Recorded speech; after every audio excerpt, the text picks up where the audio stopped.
كتاكيتنا الحلوين كتاكيت تالتة اعدادي، بجد متشكره جدا جدا على كميه الكومنتس اللي انتوا كاتبينها لي في اول فيديو.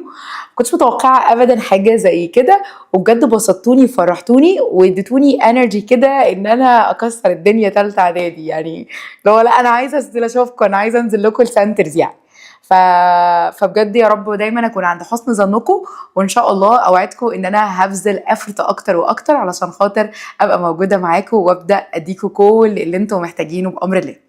طيب النهارده انا جايه لك عشان خاطر اكمل لك lesson 1، يعني lesson 1 part 2 هنشتغل مع بعض فيه. بس انا عايزه اقول لك ان في حاجه ناقصه منك، ما تنساش ان احنا بنشرح المنهج كله على اليوتيوب، وبنحل اسئله المعاصر كلها على منصه ايديو فاليو، والترم كله هينزل الحل بتاعه باشتراك بسيط اللي هو ب 150 جنيه. طيب ازاي اشترك على منصه ايديو فاليو؟ انا عامله لك فيديو صغير ازاي تشترك على المنصه وتخش في الكورس بتاعك اللي هو هيكفر معاك الترم كله من اوله لاخره، وهيبدا يخليك تحل معايا اسئله المعاصر كلها بالامتحانات ان شاء الله بالمراجعات. واستنى ان شاء الله مواعيد الورك شوبس بتاعتنا اللي هنحل فيها اكتر واكتر، ونستنوا تفاصيل ومفاجآت عاملينها تحديدا لطلبه ثالثه اعدادي حبايب قلبنا. طيب تعالى كده نبدا ونسمي الله. اخر جزء بالنسبه لنا احنا كنا بنتكلم على ايه؟ كنا بنتكلم على الكيميكال رياكشن. يعني انت بقيتي بنتنا يعني خلاص. بس امال جابت لنا ايه؟ القهوه. خلاص امال فاكرينها اللي هي الصفراء اهي. طيب هبدا اقول لك ايه بقى؟ هبدا اقول لك ان احنا نراجع كده كويك ريفيو. يلا فكرين، احنا كان عندنا درس ثالثه اعدادي كان بيتكلم على ايه؟ لا ده انا حفظتك دي مره، ده انا اروح فيكي في داهيه. كيميكال رياكشن. طيب جينا نتكلم عندنا كام نوع من انواع الكيميكال رياكشن؟ كان عندنا 3 انواع. الثيرمال ديكومبوزيشن اللي هو بتاع الحراره ده، وخلاص كده خلصناه. كنا بنتكلم على 5 اللي هم مين؟ ميتال اوكسايد، ميتال هيدروكسايد، ميتال كربونات، ميتال سلفيت، ميتال نايتريت. وابتدينا نتكلم على كل واحده والاكزامبل بتاعها والكولرز اللي بتتغير. ما تنساش انا مش ناسيه ان انا هعملها لكم براكتيكال، بس انا قلت هخلص الدرس كله وهصور لك فيديو صغير للبراكتيكال. ما تخافش يا اخويا انا فاكره كل حاجه. طيب دلوقتي هنتكلم على ايه؟ على النوع الثاني والنوع الايه الثالث اللي هو مين؟ السبستيتيوشن رياكشن. السبستيتيوشن رياكشن وكمان مين؟ الاكسيديشن ولا ريدكشن. فلذيذ مود ده. تعالى كده افهمك الموضوع. بيقول لك ايه؟ بيقول لك السبستيتيوشن رياكشن. عشان احنا شغاله لك المعاصر النهارده عشان خاطر دوكيومنتد فكره ان احنا هنشتغل من المعاصر، عشان خاطر الناس كانت بتسال ولا هنشتغل منين؟ احنا هنشتغل من المعاصر، بس بعد كده هعمل لك باوربوينتس مرعبه، بس انت خلاص هتكون عارف ان احنا شغالين من المعاصر. طب الباوربوينت نفسه بتاع الدرس الاساسي الطبيعي هنزله لك عادي جدا، هنزلك السورس بتاعه سواء في الديسكربشن بتاع اليوتيوب او موجود معانا في جروب التليجرام، وانت لازم يا اخويا تبقى موجود معانا في التليجرام عشان احنا بننزل عليه حاجات كتير. طيب نبدأ ونسمي الله ونقول السبستيتيوشن رياكشن. يعني ايه سبستيتيوشن رياكشن؟ بص يا امل، عارفه نظريه البقاء للاقوى اللي هي بتاعت عمك نمبر 1؟ هي دي اللي هي ايه؟ بيقول لك لو احنا عندنا ايه؟ عندنا active element وعندنا element تاني less active. الليس اكتف ده ماله؟ يعني غلبان ومعاه حاجه، يقوم جاي الاكتف نديله على عينه وياخد اللي معاه ويمشي. كمثال بسيط، امال مالها؟ ليس اكتف. طب تمام، وانا السيطره كلها تركي وجهه نظر فالاداره. فايه اللي حاصل؟ بنت امال يا عيني قاعده تاكل ساندوتش، ايه اللي هيحصل؟ الا الاكل طبعا، الا الاكل. هو جايه مديها على عينيها واخده اللي معاها. اللي حصل ده اسمه ايه؟ substitution reaction. طب انا لما خدت اللي معاها امال بقى ليها لازمه؟ لا، قمت اديتها بالرجل طلعت بره الرياكشن. فده بالظبط اللي هنوصفه. يلا كده بينا، يلا. substitution reaction بيوكر when there ايه؟ when there an active element. active element اهو اللي هو مين؟ هو المسيطر. ماله؟ be replace another less active element. يعني اللي هو مين؟ اللي هما الضعيف الغلبان. طب تمام، فين؟ في another compound. وعشان كده انا ايه اللي يعرفني ان انت اكتف وليس اكتف؟ قال لك لا، انا هديك ايه؟ انا هديك زي بروشور كده. فقال لك ان الميتالز بيحصل لها ايه؟ بتارينج according to their activity او الكيميكال ايه؟ activity. يعني انا دلوقتي هحفظك حاجه، الحاجه دي خلاص هي ترتيبه الميتالز على حسب الايه؟ الديجري اوف كيميكال اكتيفيتي، على حسب نشاطهم. فيبقى احنا كل ما يبقى الايه الاليمنت فوق يبقى مور ايه؟ اكتف، وكل ما بنزل تحت يبقى لسه اكتف. طب تمام زي الفل. طيب الترتيبه دي سميناها ايه؟ كيميكال اكتيفيتي سيريز. اسمها ايه؟ كيميكال اكتيفيتي سيريز. تاني اسمها ايه؟ كيميكال اكتيفيتي سيريز. وده راعي رسمي في امتحان، يعني وش اساسي هتلاقيه. فنعلم عليها كده ستار، ويلا كده افتح كتاب المعاصر بتاعك ويلا بينا ايه؟ علم معايا على الحاجات المهمه. طيب كيميكال اكتيفيتي سيريز دي اول ديفينيشن هتحفظه. بتبدا بمين؟ اتس arrangement. تاني اتس ايه؟ arrangement. يبقى ما عندكيش حاجه بتبدا في المنهج بكلمه arrangement غير الكيميكال اكتيفيتي سيريز. طيب اختصارها ايه؟ سي اي اس. ده لو احنا دلوقتي بنحل مع بعض، بس بعد كده ان شاء الله ولما يجي لك في ساينتفك تيرم انت جاري هتكتبها ايه؟ كيميكال اكتيفيتي سيريز. طيب هي عباره عن ايه؟ عباره عن arrangement، يعني ترتيب مين؟ الميتالز in a descending order. يعني ايه descending order؟ يعني من الكبير للصغير according to the degree of their chemical activity. انت عارفه انا كنت بحلها ازاي وانا صغيره؟ هي مش اسمها كيميكال اكتيفيتي سيريز، يعني بتبدا بكلمه ايه؟ كيميكال اكتيفيتي. الديفينيشن بتاعها بينتهي بكيميكال ايه؟ اكتيفيتي. يبقى عباره عن ايه؟ arrangement of metals in a descending order according to their chemical activity. تاني عباره عن ايه؟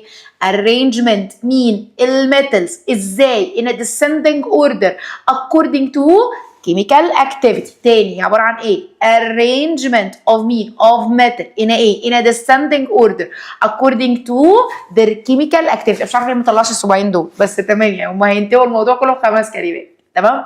خلاص كده خلصناها. يبقى تبداي يا امال اول ما تشوفي كلمة arrangement وبنتهي بالchemical activity تبقى chemical activity series. تبقى اسمها ايه؟ chemical activity series. شكرا جدا. طب الكيميكال اكتيفيتي سيريز اللي هي قدام حضرتك دي اللي هي مين؟ بتبدا اول حاجه بالبوتاسيوم، بعدها الصوديوم، بعدها ايه؟ بعدها الباريوم. طيب بعد الباريوم عندنا مين؟ الايه؟ الكالسيوم، بعدها المغنيسيوم، بعدها الومنيوم، بعدها مين؟ الزنك، بعدها مين؟ الاير، بعدها مين؟ التن، بعدها مين؟ بعدها الليد. طيب في الاخر خالص عندنا مين؟ عندنا الهيدروجين. الهيدروجين عنده لونه اصفر ليه؟ هتعرف دلوقتي. طب بعدها مين؟ كوبر، بعدها مين؟ بعدها ميركوري، بعدها مين؟ بعدها سيلفر، بعدها بلاتينم، بعدها مين؟ بعدها الجولد. طيب ايه ده؟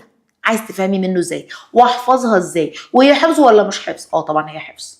طب احفظ ازاي ده كله؟ يا لهوي ده كله؟ بالراحه كده هنبدا ايه؟ واحده واحده معاك. بس انت من الاخر انت بدات بمين؟ بدات بالبوتاسيوم. يعني كل اللي قدامك دولت كمعلومه اولانيه هم ميتال ولا نون ميتال؟ ميتال. يبقى كل اللي قدامك دولت مين؟ ميتالز. طيب نيجي نتكلم على الاكتيفيتي بتاعهم. اللي فوق هو مور اكتف، كل ما بنزل تحت بيبقى ايه؟ بيبقى ليس اكتف. طيب هو ليه جاب لي الهيدروجين بالاصفر؟ عشان الهيدروجين المفروض ان هو مين؟ ان هو تبع الميتالز ولا هو تبع النون ميتال؟ تبع النون ميتال. ايه؟ هو انت مش بتقولي ان هو على طول او ده عباره عن الكيميكال اكتيفيتي which arrangement of metals؟ طب ايه اللي جاب الهيدروجين للقصه؟ والهيدروجين ميتال ولا نون ميتال؟ لا الهيدروجين بالنسبه لنا نون ميتال. طب ليه جبناه هنا؟ عشان احنا ايه؟ جبناه نعايره، جبناه نقول ان اللي قبلك هيبدا يحل ايه؟ محلك، فيقوم ايه؟ داخل فيه. طب نيجي نتكلم. هو انا عندي الهيدروجين موجود فين؟ مبدئيا الواتر الاستراكشر بتاعها عباره عن ايه؟ H2O. يبقى الواتر داخل في تركيبها الهيدروجين. واي اسيد خلقه ربنا بيبدا بمين؟ بيبدا بالهيدروجين. فلو انا اتعامل مع الواتر او اتعامل مع الاسيد هتعامل مع مين؟ هتعامل مع الهيدروجين. فطبيعي لو انا عندي اي متر اتعامل مع الواتر او اي متر اتعامل مع مين؟ مع الاسيد اللي هو زي مثلا الهيدروكلوريك اسيد، فطبيعي ان هو هيتعامل مع مين؟ مع الهيدروجين، فهي ريبليس بالهيدروجين. فبقول لك ان في ميتالز بتبقى ايه؟ بتبقى تقدر تحل محل الهيدروجين، وفي ميتالز ما تقدرش تحل محل الايه؟ الهيدروجين. انت عارفه زي ايه؟ اقول لك ببساطه. في عندك معادن لما بنيجي نلبس مثلا ايه؟ اكسسوارز او حاجه، ففي عندك حاجات لما بنيجي نلبسها بتبدا تصدي، وفي عندك ما بيحصلوش ايه؟ ما بيصديش. الذهب بيصدي ولا ما بيصديش؟ طيب الجولد ده اللي هو مين؟ اللي هو الايو. بصي تعالي كده نبص، ادي الجولد اهو فين؟ في اخر الكيميكال اكتيفيتي سيريز. طيب يعني هو اكتف ولا ليس اكتف؟ ليس اكتف. طيب تعالى بص كده على الهيدروجين. الهيدروجين فين؟ الهيدروجين فوقه. يبقى طالما ان الهيدروجين فوقه يبقى اقوى منه، يعني مور اكتف. فبالتالي هيريبليسد مع الايه؟ مع الايرن، مع الجولد؟ لا. طب هيريبليسد مع السيلفر؟ لا. يبقى بالتالي لما اجي احط له جولد او سيلفر احط لهم ميه، هل يا ترى هيحصل كيميكال رياكشن؟ فعشان كده الدهب ما بيصديش، وعشان كده الفضه ما ايه؟ ما بتصديش. طب وده ليه؟ عشان there is no reaction، مش هتحصل ايه؟ مش هيحصل كيميكال رياكشن. طب تعالي بقى لما نيجي نحط اي حاجه تاني، ولتكن مثلا الايرن، جبت ايه؟ جبت خاتم معمول من الحديد، خلاص، اللي هم بيبقوا الاكسسوارز العاديه بتاعتنا دي. طيب ايه اللي هيحصل؟ حطيتي الخاتم ده في كوبايه ميه، او غسلتي ايديكي بالميه، اتعاملتي بالبرفيوم بتاعك او حاجه، سواء بقى البرفيوم ده اللي هو الكحول اللي هو ايه معانا، او عن طريق مين؟ الواتر اللي احنا بنستخدمها، بعد شويه بيحصل ايه للخاتم؟ طب وده ليه؟ علشان الايرن موجود في الكيميكال اكتيفيتي سيريز، بصي فين؟ قبل الايه؟ الهيدروجين، فبالتالي يعرف يعمل ايه؟ ريبليسد. فهمتيها؟ يبقى احنا هنعيدها تاني. انا عندي ايه؟ انا عندي في حاجه اسمها السبستيتيوشن رياكشن. السبستيتيوشن رياكشن انا بتكلم فيها هي عباره عن ريبليسد. انا عندي مين؟ انا عندي في اكتيف اليمنت او اكتيف ميتال بيريبليسد مين؟ انذر. طيب جبنا في النص عنصر الهيدروجين. طب والهيدروجين ده بقول لك كل اللي قبله يقدر يريبليس مكانه، يقدر يديله على عينه وياخد الحاجه اللي معاه. طب كل اللي بعده ما يقدرش يعمل معاه الغلط، ما يقدرش يعمل معاه حاجه، فذير از نو رياكشن. وده السبب ان الجولد والسيلفر ما بيحصلهمش اي حاجه لما بنيجي نحط لهم ايه؟ ميه. there is no reaction عشان هم less active. طبعا انت ترجمتي سؤال الجيف ريزون هنا على طول. اما اجي اقول لك هو ليه مثلا البوتاسيوم ريبليسد مكان المغنيسيوم، هتقولي لي ليه؟ because it's more active، عشان هو ايه؟ اعلى منه في الايه؟ في الاكتيفيشن. طيب هو مور اكتف في الكيميكال اكتيفيتي بتاعه، او هو موجود قبله في الكيميكال اكتيفيتي سيريز. طب لو جيت قلت لك ليه الجولد رينج مثلا، خاتم ايه؟ خاتم دهب، ما حصلوش اي حاجه، او ما حصلوش راستنج، ما حصلوش ايه؟ ان هو بدا يصدي لما حطيناه في ميه. هتقولي لي ليه؟ هتقولي لي عشان نو كيميكال رياكشن. عشان ايه؟ علشان انا عندي الاير ليس اكتف ذان الايه؟ الهيدروجين، او هو موجود في الكيميكال اكتيفيتي سيريز بيلو الايه؟ الهيدروجين. ففي كل حاجه لو حصل كيميكال رياكشن وانت مغمضه يبقى اكيد كان قبله فكان اكتف اكتر. طيب لو ما حصلش يبقى اكيد كان بعده فكان ليس ايه؟ كان ليس اكتف. هي كده مشكله؟ طيب تمام. تعالى كده نبدا ايه؟ نبدا نقسمهم. فهنبدا نقسمهم لايه؟ هقول لك الاول خالص انواعهم. دلوقتي بقى يا امال بعد ما خلاص انت فهمتي الفكره، فتعالي بقى احفظك ازاي تحفظي الكيميكال اكتيفيتي سيريز. دي ذكريات اقسم بالله بالنسبه لي. طيب اول حاجه هنبدا بمين؟ بالبوتاسيوم. انت لازم تبقي حافظه السامبل. فاحنا قلنا ايه المره اللي فاتت؟ قلنا ان مش كل الكلمات اللي احنا بننطقها بالنسبه للاليمنتس بتبقى انجلش ووردز، اصلا هي بتبقى ايه؟ لاتين لانجويج. فالبوتاسيوم الرمز بتاعه ايه؟ كي، عشان اسمه ايه؟ اسمه كاليوم اصلا. زي الصوديوم ان اي اسمه ايه؟ ناتريوم. فاحنا خلاص خرجنا بره الايه؟ بره النطاق ده، لان انت المفروض درستها في اولى ايه؟ اعدادي. طب انت ما درستهاش يا قلبه؟ عادي، احنا نبدا نحفظها دلوقتي. قلنا التكرار بيعلم الايه؟ الشطار. فواحده واحده هتلاقي نفسك حفظتها. طيب البوتاسيوم السمبل بتاعه ايه؟ كي. وانت دايما بتتعاملي بالكيميكال ايكويشنز، فانت الفرق ما بالنسبه لك او الاهم بالنسبه لك هو مين؟ السمبلز. فاهمه؟ طيب فهنبدا نقول ايه؟ كان نحكي قصه. ك اللي هي مين؟ اللي هي كي بوتاسيوم. كان خلاص؟ طيب كان ايه؟ كان باقة. باقة. يبقى احنا عندنا كان باقة. مين كان باقة لحد دلوقتي؟ عندنا 4. يبقى كان عندنا واحد اسمه باقة، يبقى كان باقة. نكملها. انا ما بحبش اصيغ القصص في قصص، يعني الموضوع بيبقى اوفر اكتنج قوي، بس احنا نحفظها كده. كان باقة. كان باقة ده اللي هو ايه؟ اللي هو كي وان اي كده. كان باقة اللي هو مين؟ اللي هو بي اي وكي، يبقى كان باقة. طيب كان باقة ده ماله؟ خلاص كان عيل مجلزن، فكان ايه؟ ما جلزن.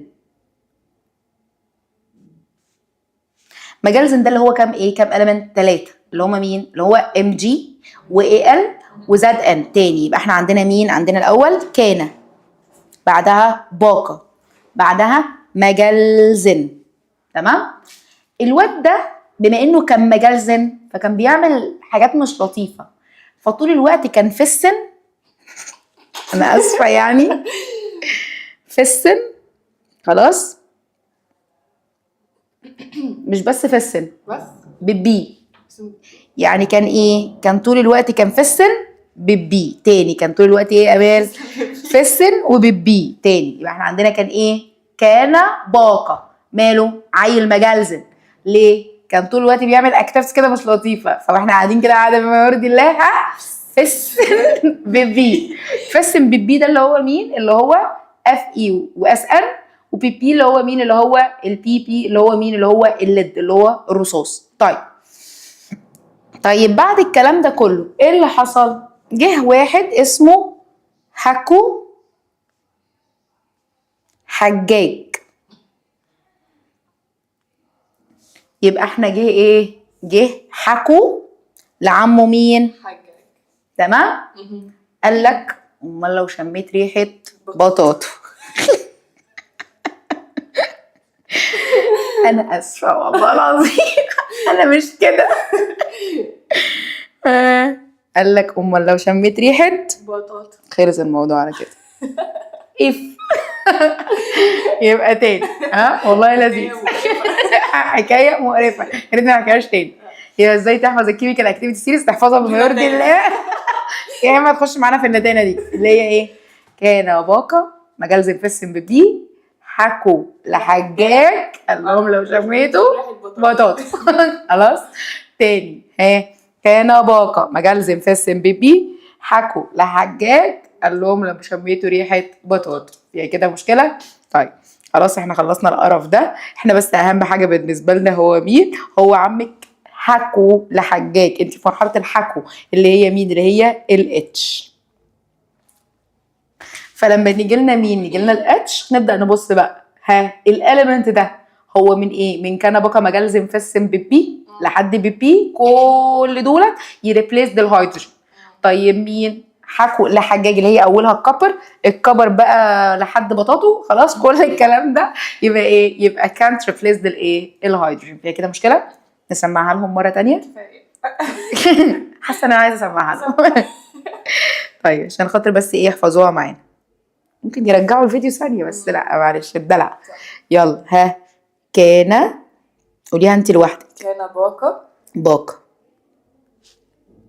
ها، عمل سلوك مش كويس. لا كان باقه ماله عيل. مجنون. مجال زن. خلاص. مش لطيفه. اللي هي مين؟ في السن. الحمد لله انا ما بشتغلش دي في الست. فروحنا حكينا لمين؟ لعمه حجاج. فيبقى ايه؟ يبقى حكوا لحجاج قال لهم امال لو شميتوا ريحه بطاطا. بس حاجه من لا عيب عليكي بقى، عيب عليكي. ولا هم هينسوا. يبقى احنا كده ايه؟ حفظناه. هي كده مشكله؟ ثانك يو. طيب تعالى بقى ايه نكمل. بس قبل ما اخش لك على الانواع فتعالي كده افكرك. انا دلوقتي بكلمك على ايه؟ بكلمك على النوع الثاني من الرياكشن او الكيميكال رياكشن اللي هو اسمه ايه؟ السبستيتيوشن رياكشن. فعندك السبستيتيوشن رياكشن ده عشان خاطر نبدا نقول ان احنا في عندنا ايه؟ ميتال بيبدا يريبليس او element بيريبليس this active element. فقلنا ايه؟ نظريه الايه؟ ان انا ريبليس دي نظريه السيطره. فمين اللي هيريبليس القصه نفسها او هيعبر لك يكسبريس على القصه نفسها؟ فقلنا ديفينيشن اسمه كيميكال اكتيفيتي سيريز، واكدت لك عليه ان هو مهم جدا. بدأناها بان هو ايه؟ arrangement of the metal in a descending order according to their activity او to their chemical activity. بعد كده ابتدينا نرتب لك الكيميكال اكتيفيتي سيريز وحفظناها بطريقه لطيفه او طريقه مش لطيفه. خلاص حفظناها كده. فتعالى كده نبدا ايه؟ نتكلم على الانواع. عندك كام نوع؟ احنا عندنا نوعين، يا اما simple substitution reaction يا اما ايه؟ يا اما double substitution reaction. لو اتكلمنا على الاثنين وخلصناهم احنا كده خلاص خلصنا الجزء ده كله، ويبقى كده خلاص خلصنا تقريبا 70% من الدرس. وهنكمله برده، يعني احنا مش هنخلص الدرس على جزئين النهارده، احنا هنخلص لك الدرس كله هنجيبه لك في شويه. طيب نبدا في مين؟ نبدا بالسمبل سبستيتيوشن رياكشن. سمبل سبستيتيوشن رياكشن هو كملها لك ايه؟ بحاجه لذيذه قوي، المعصر انا بحبه موت. فبيقول لك ان احنا عندنا ايه؟ لما يبدا يتحد مع البي سي، تمام؟ ايمان قاعده لوحدها اهو مش معايا اكل، وامان معاه الساندوتش بتاعها اللي هو بي سي، تمام؟ طيب ايه اللي حصل؟ مين اقوى؟ انا ايه؟ اقوم جايه مديه امال على عينيها، اقوم واخده الايه اللي معاها، وامال تقعد ايه لوحدها في الكورنر تعيط. فيبقى احنا عندنا ايه اللي حصل؟ ان الايه قام سرق السي. يبقى الايه ان هو اتعمل ايه يا امال؟ سرق السي. طيب ومين اللي قعد يعيط في الكورنر؟ البي. ليه؟ عشان خاطر ميبقاش حاجه معاه. طب هو قدر يديها على عينه ليه؟ علشان خاطر هو ايه؟ مور اكتف. طب تمام متشكرين. يبقى نقول السمبل substitution reaction هو عباره عن ايه؟ there are a chemical reaction in which of the elements is substituted another less active element. يبقى يا امال هتعلميها بكلمه مين؟ element. احنا عندنا في element بي substituted element in a solution in a one it's a component. طب هناخد كام حاجه؟ هناخد 3: هيدروجين وميتال وانذر ميتال. تاني هناخد كام نوع من السمبل سبستيوشن رياكشن؟ 3: هيدروجين وميتال مع انذر ميتال. مين الهيدروجين الاولانيه؟ الهيدروجين اللي في الواتر. مين الهيدروجين الثانيه؟ الهيدروجين الثانيه اللي موجوده في الاسيد. طيب ميتال مع انذر ميتال، اي ميتال مع انذر ميتال عادي براحتك جدا مفيش مشكله. طيب فنيجي نقول الميتال سبستيوتد ذا هيدروجين ان ذا ووتر اللي هي مين الووتر عندنا؟ اللي هي H2O. طيب والميتال بيسبستيوتد الهيدروجين في الديليوتد اسيد. تعال اشرح لك الحته بتاعت الاسيد. بص يا سيدي صل على النبي. احنا عندنا الاسيد دي اللي هي مين؟ اللي هي الاحماض. تمام. طيب عندك عارفه زي الخل اللي هو في البيت اهو، ده برده من ضمن الاحماض اللي موجوده عندنا. تمام. طيب الخل ده ماله؟ دايما بتلاقي كده مكتوب عليه تركيز، حتى انت لو بتروحي السرجه ولا حاجه يقول لك فيه خل خام. يعني ايه خام؟ يعني concentrated. يعني ايه concentrated؟ يعني مركز. تمام. طب لما نيجي نتكلم ان هم بيبداوا يغشوه بالميه ويبداوا يحطوا التركيز للميه عليه، يعني نسبه للميه، فمع ساعتها بيبقى ايه؟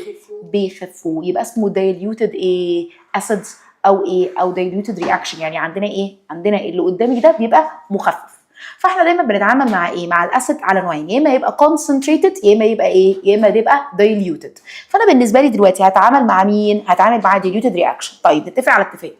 مش احنا لما كنا بنيجي نرسم الايكويشن بتاعتنا كنا بنعمل ايه؟ كنا بنعمل ارو صح؟ وكنا بنحط عليها شروط التفاعل.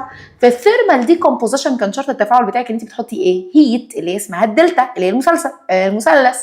طيب نيجي نتكلم هنا، مش انا بقول لك ديليوتد رياكشن يبقى ده شرط من شروط التفاعل، فلازم تحطي على الايه؟ على السهم دل. يعني ايه كلمه دل؟ اللي هي DIL، فمعناها ان هي مخفف. علشان اللي هيحصل مع الاحماض المخففه في الرياكشنز مختلف طبعا عن اللي هيحصل مع الاحماض الايه؟ المركزه. الموضوع مختلف تماما. يعني ممكن الكيميكال رياكشن يحصل مع حمض بشكل مركز ولما نحط له مخفف ما يحصلش الكيميكال رياكشن. عشان كده الكيميكال رياكشن بتاعتنا بتبقى ايه؟ فيري سنسيتيف، فلازم تاخدي بالك قوي من الشروط بتاعه التفاعل الكيميائي بتاعك. تمام. طيب فيبقى احنا عندنا هنا هو الديليوتد اسيد، ومين الاسيد اللي هنتعامل معاه؟ الهيدروكلوريك اسيد اللي هو مين؟ HCl. طيب وعندك ميتال بيسبستيوتد انذر ميتال، عندك ايه؟ عندك ميتال مع ميتال تاني. خلص الموضوع على كده. فتعالى نمسك واحده واحده ونبدا نقول الميتال بتسبستيوتد ذا هيدروجين ايه؟ اوف ذا ووتر. فبيقول لك الميتال بريسيدد الايه؟ الهيدروجين. الميتال يعني ايه كلمه بريسيد يا امال؟ يعني يسبق. فبيقول لك ان الميتال اللي موجوده قبل الهيدروجين اللي هو مين؟ كان بقى مجلزن في السمبيبي، كل دول مالهم كانوا بيسبقوا مين؟ بيسبقوا الهيدروجين. فبيقول لك اي حد بريسيد الهيدروجين في CAS اللي هي الكيميكال اكتيفيتي سيريز كان سبستيوتد هيدروجين، يقدر يحل محل الهيدروجين ويكون الميتال هيدروكسيد ويطلع الهيدروجين جاز. كل الكلام ده مش فارق لي، ولو انا بذاكر مش هعلم عليه اصلا. ولا هعلم عليه؟ علم على اللي بالاحمر ده اللي هو ايه بقى؟ تعالى كده نعلم على الحته دي. ان الاكتيف ميتال اللي هو بريسيد الهيدروجين مع الواتر اللي هي H2O يحصل لها ايه؟ هتدينا ميتال هيدروكسيد. هيدروكسيد اللي هو ايه؟ OH. طيب وهيدينا مين؟ هيدروجين جاز اللي هو H2 هيحصل له ايه؟ ايفولفد. الهيدروجين جاز لما ايفولفد بيطلع بايه؟ بفضيحه. ازاي؟ الهيدروجين جاز لما بيحصل له ايفولفد بيطلع بوب ساوند. يعني ايه بوب ساوند؟ فرقعه. فالرياكشن ده تحفه. ليه بقى؟ لما بنيجي نعمل الكيميكال رياكشن ده بيحصل انفجار يا امال. يعني ده اهم واكتر كيميكال رياكشن هما بيستنوه. ليه؟ هتلاقينا دايما فيديوهات كده منتشره قوي. عارفه فيديو انتشر لمدرس كده اللي كان قاعد في المدرسه وكان حاطط بيكر ميه ورمى صوديوم وبعد كده هو ابتدى يفرقع والعيال كانت بتسقف له الله عليك يا استاذ. هو ده. فاحنا عندنا ايه؟ عندنا في الرياكشن بتاع الصوديوم منتشر جدا ومشهور جدا. طيب ليه؟ لما الصوديوم تيجي ترميه في الميه بيحصل له ايه؟ نبدا نبص في الكيميكال اكتيفيتي سيريز دي. اول حاجه هو منين ترتيبه؟ كان هو الان ايه؟ ده كده قبل مين؟ قبل الاتش. يبقى ايه؟ يبقى اكتف. فبالتالي لما اجي ارمي صوديوم في الميه ايه اللي هيحصل؟ هتلاقيها بتفضل تلف تلف تلف وبعد كده تك تفرقع. طب بتفرقع ليه؟ بسبب ايه؟ خروج الهيدروجين جاز. يبقى خلي بالك كده ورتب الدنيا، انت عندك الهيدروجين جاز بيخرج بالبوب ساوند. طب والاكسجين عشان تعمله ديتكشن كنا بنقول ان احنا بنقرب الماتش فبيحصل لها لايت اب، يعني بتبدا تنور اكتر او بينكريز الجلوينج بتاعها. طب الكربون دايوكسيد كان بيطفي لك الماتش بتاعتك او كان بيعمل ايه؟ بيتربد اللايم ووتر، يعني اللايم ووتر بتاعتنا كان بيحصل لها تربد او بتتحول لملكي، بتتعكر. فانت كل جاز من الجازز ليه حاجه تعرف بيها هو مين ده، لان الجاز كولرلس فهو طالع انت مش شايفه، فلازم تعرفه عن طريق حاجه بتقولك انا موجوده. فلما تسمع بوب ساوند يبقى معنى الكلام ده كده مين؟ هيدروجين جاز. بيقول لك الاكتيفيتي بتاعك ان انت هتجيب سمول بيس اوف ذا صوديوم، هتبدا تستخدم تونج. بيقول لك ايه تحذيرات؟ الصوديوم ده ما ينفعش تمسكيه بايديكي، بنمسكه فعلا بتونج. انا فاكره بقى ايه لما كنت بشتغل في المدرسه ثالثه اعدادي في الوقت ده، فكان ايه كنا بيبقى جار كده، والجار ده بيبقى محطوط جواه كيس وبيبقوا حاطين الصوديوم وبيحطوا فوق الصوديوم كيروسين اللي هو الجاز. طب تفتكري ليه؟ يعني شغلي دماغك كده شويه. هو احنا مش عندنا في الاتموسفيريك اير اللي حوالينا ده اصلا في ووتر فيبر؟ يعني ايه ووتر فيبر؟ بخار ميه. طب وانا لسه قايله لك دلوقتي ان الصوديوم بيتحد مع الميه ولا ما بيتحدش؟ طب هو انا دلوقتي لو حطيت الصوديوم از بيكر كده ورحت حطيته، مش هو وانا بفتح بقفل فدخله شويه ايه؟ هواء. طيب ايه اللي هيحصل؟ واحنا حاطين البتاع كده في الايه في الدولاب هتلاقي حصل له ايه؟ حصل له كيميكال رياكشن لوحده، فرقع. طب ده ينفع؟ لا. عشان خاطر نبدا نكيبت القصه فبنبدا نعمل ايه؟ فبنبدا نحطه تحت الكيروسين، فممكن نحطه تحت الايه؟ الجاز. طب وش معنى؟ عشان الجاز بيبدا يسيف لي يحميه بروتكشن او بيعزله من الاخر كده طبقه ايه؟ عزل. عن مين؟ عن الهواء، عشان خاطر ما يحصلوش ايه؟ ما يبداش يتعامل مع الهواء. فهمتيها؟ طيب لما نيجي نتكلم قدام شويه فهنعرف ان احنا عندنا ايه؟ عندنا برضو في الاكتيفيتي بتاعت الميتالز، بس هم اخدوها في ثانيه اعدادي بقى، كان في المودرن بيريودك تيبلز ومش عارفه ايه.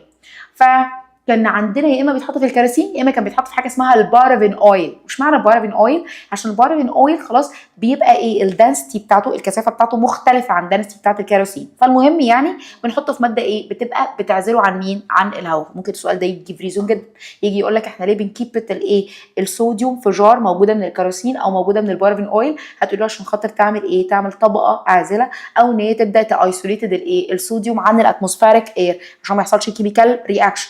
وتبدا تفهمه ان انت فاهم، فتقول له ان الصوديوم ماله بيبقى مور اكتيف ذان الهيدروجين اللي موجود في الواتر، فبالتالي ما يحصلش الكيميكال ايه؟ رياكشن. فيها كده مشكله؟ طب تمام. فبيقول لك touch the glass of the water carefully after ending the reaction. المفروض بنمسك ايه؟ كوبايه الميه بشكل محترم جدا. فساعتها ده كان ايفنت بقى، كنا بنحط الجار، بس كنا بنحط جار كبير كده في نص الايه؟ في نص اللعب. بعد كده بنبدا نجيب الايه؟ نجيب الصوديوم ونبدا نحطه في ايه؟ نحطه نمسكه ببتونج اللي هو بايه؟ بملقاط كده، ونبدا نبدا نرميه وخلاص ونبعد بقى، ونبقى لابسين بقى يعني الجلاسز بقى اللي هي النضارات بتاعه المعمل دي وماسكس بقى وحاجات، علشان خاطر ايه؟ بيطلع دخان فعلا كتير، ولازم بقى نفتح الشفاطات والشبابيك عشان خاطر فعلا كان بيبقى الانفجار على حسب ايه؟ حته الصوديوم. فكل ما بتستخدمي حته صغيره كل ما الرياكشن بيبقى بسيط، كل ما بتستخدمي حته كبيره بيبقى رياكشن كبير. في فيديوز على اليوتيوب مرعبه بقى، بتبدا ايه؟ يرمي لك حته صوديوم كبيره مثلا في بحيره، فتلاقيها في بانيو، فتلاقيها ايه؟ انفجر البانيو او ايه؟ او تلاقيه في البحيره بدا ايه؟ ينفجر اكتر. طب انت عارفه لو انا قارنت ما بين الصوديوم والبوتاسيوم مين الانفجار بتاعه هيبقى اعلى؟ شطوره. طب وده ليه؟ عشان هو مور اكتف. طب هو مور اكتف ليه؟ كنباقه. يبقى هو ايه؟ يبقى هو الاكتيفيتي بتاعه اعلى، فكل ما بطلع فوق كل ما الاكتيفيتي بيبقى اعلى واشد واعنف. فاهمه؟ طب تمام شطور. يبقى احنا بنقول ان الصوديوم بيبرن with a pop sound. يعني ايه pop sound؟ اكسبلوجن، انفجار. وساعتها ايه؟ الجلاس ووتر، الميه بعدها لما تيجي تمسكيها تفتكري هتبقى ايه؟ هتبقى ورم، اكيد سخنه، اللي حصل فيها انفجار. طبعا بيقول لك be careful when performing this reaction as this way best lead to explosion and also burning, so we must use a smaller piece of the sodium. لازم تستخدم كميه صغيره، ولازم ايه؟ تحفظها تحت سيرفس من الايه؟ من الكيروسين. جبتش حاجه من عندي كنت لسه قايلها. طيب نيجي نتكلم على اهم لقطه بقى من القصه دي كلها، الايكويجن. يلا بينا عشان خاطر نحفظ الايكويجن. فانا عندي مين؟ انا عندي الصوديوم بتاعي اللي هو مين؟ اللي هو Na. طب والووتر بتاعتنا اللي هي مين؟ اللي هي H2O. طيب بعدها هيحصل ايه؟ بص يا سيدي، انا هنا هو بحب ايه؟ بحب اعمل الحته دي جدا يا امال. بصي ركزي معايا. الووتر عشان خاطر تشتغليها فتقومي ايه؟ مقسماها لاتنين. الووتر هتتفك لمين؟ لهيدروجين والاكسجين؟ استحاله. ليه؟ علشان ده من رحمه ربنا بينا. ربنا سبحانه وتعالى بيقول لك ايه؟ بسم الله الرحمن الرحيم، وجعلنا من الماء كل شيء حي. الميه خلاص كايه؟ كليكويد او كسبستنس، هي مختلفه عن بقيه الليكويدز اللي موجوده في الحياه، واولها انها موجوده في الثري فيزيكال ستيتس ات روم تمبريتشر، وده درس هم اخدوه برضو في ثانيه اعدادي. وده ليه؟ عشان عندها حاجه اسمها هيدروجين بوند. فمن الاخر كده الووتر استحاله خلاص بالحراره باي هيتنج تتفك الهيدروجين واكسجين. الحاله الوحيده اللي الميه فيها تتفك الهيدروجين واكسجين لما يحصل لها ايه؟ الكترولايسيس. يعني ايه؟ بالالكتريسيتي نكهرب الميه. يعني عشان تخرجي من الميه جازز اللي هي ايه؟ اللي هي الاكسجين جاز لوحده، الهيدروجين جاز لوحده، كهربيه. لكن لو سخنتها، لو شقلبتها، لو عملت فيها كيميكال رياكشن، عملت فيها للي البدع، هي بتفضل ايه؟ زي ما هي، يا دوبك تتحول من ستيت لانذر ستيت. فانا سوليد اتحول لك لليكويد، من ليكويد اتحول لك لايه؟ لجاز. هي كده مشكله. طيب هي الواتر بقى لما يحصل لها ايونايزيشن، يعني تبدا تفكر الايونز بتاعتها. اصل طبيعي لما بنيجي نخش نعمل كيميكال رياكشن لازم اتفكر ايه؟ لايونز. فايه الايونز بتاعت الواتر؟ فبيقول لك البوزيتيف هيدروجين والنيجاتيف هيدروكسيد. تاني، الواتر لما بيحصل لها ايونايزيشن ايه اللي بيحصل؟ بتتفك البوزيتيف هيدروجين والنيجاتيف هيدروكسيد. اوعى تقول انها بتتفك الاكسجين والهيدروجين، لانها نو واي انها تتفك الاكسجين والهيدروجين الا في حاله الكهرباء، ان انا اكهرب لك الايه؟ الميه. انا اكهرب هنا؟ لا. طب تمام، نيجي بقى نبص. انا عندي مين؟ ادي الصوديوم اهو. مين ده؟ الهيدروجين. اسال نفسي سؤال، هو قبله ولا بعده؟ كان باقى مجلزم في السمبيبي قبل ما يحكوا الحجاج. يبقى انا كان عندي الان قبل الاتش، يبقى ده هيبقى اقوى منه فهيريبليسد. فيجي الصوديوم يقوم مدي الهيدروجين على عينه وياخد معاه مين؟ اللي في ايد الهيدروجين. هو مين اللي كان في ايد الهيدروجين؟ الاو اتش. فيطلع ان ايه؟ او اتش. شطوره. طيب ومين اللي يطلع بره نديله برجلينا؟ الهيدروجين. طب تمام، في معلومه قلتها لك المره اللي فاتت ان الاكسجين اكتف جاز، يعني لازم يبقى ايه؟ يبقى مش سنجل زي امان، فيبقى ايه؟ يبقى O2. الهيدروجين برضو مش سنجل زي امان، يعني ايه؟ يعني H2 لان هو اكتف element. فيطلع ايه؟ يطلع H2. امين كده؟ فيها مشكله لحد دلوقتي؟ طب تمام، نكمل. هو انا مش قلت لك ان البيكر هيبقى سخن؟ اصل طلع فيه نار فيطلع مني ايه؟ هيت. يعني ايه؟ نار، حريقه. طب تمام، متشكرين. هل يا ترى اللي قدامك دي بالانسد ايكويشن يا امل؟ يعني ايه؟ معادله متزنه؟ لا مش معادله متزنه. ليه مش متزنه؟ عدي. انا عندي واحده هيدروجين، عندي 2 هيدروجين يعني 3، وانا عندي بره في ايه؟ 2 بس. طب ده ينفع يابا؟ ما ينفعش. طب نعمل ايه؟ نقوم مزودين هنا 2. فبقى هنا هوت كام؟ 2 في 2 ب4. طيب وانا عندي هنا هوت كام؟ 3 بس. ينفع يابا؟ ما ينفعش. نقوم حاطين هنا هوت كام؟ 2. فاتظبطت كده الهيدروجين، بقى هنا هوت هيدروجين 4 وهنا هوت 2 هيدروجين وهنا هوت 2 هيدروجين، يبقى كام؟ 4 هيدروجين. طب تمام، عدي الاكسجين برضه عشان تطمني. انا عندي 2 اكسجين لان الاثنين دي بتخش تضرب هنا وتخش تضرب ايه؟ هنا برضه. فانا عندي 2 ايه؟ 2 اكسجين. مظبوطه ولا مش مظبوطه؟ مظبوطه. طب الحقيقه امال انا عندي 2 صوديوم بره، بس هنا ما عنديش 2 صوديوم، يبقى احط هنا اهوت ايه؟ 2. يبقى من الاخر يا امال انت هتحطي كام؟ 2 3. يبقى 2 2 2 تو بالانس الايكويشن، والايكويشن كده ايه؟ بالانس. فيها كده مشكله؟ ويبقى دي كده اول ايكويشن عندك لما عملت ايه؟ لما عملت رياكشن الصوديوم مع الووتر. طب تمام، متشكرين. فكرين، احنا كنا بنتكلم في السمبل سبستيتيوشن رياكشن، فقلنا مين؟ قلنا ميتال مع هيدروجين، ميتال مع هيدروجين، وميتال مع انذر ميتال. ميتال مع هيدروجين الاولانيه بتاعت الووتر خلصت اللي هي بتاعت مين؟ بتاعت الصوديوم. نايمه ولا ايه؟ ويبقى ده الرياكشن الاولاني بالنسبه لك. حفظناه كده يابا؟ حفظناه. يبقى اول رياكشن حفظتيه النهارده اللي هي بتاعت مين؟ الصوديوم في الووتر تعمل بوم. الصوديوم مع الووتر يعمل بوم. شاطر.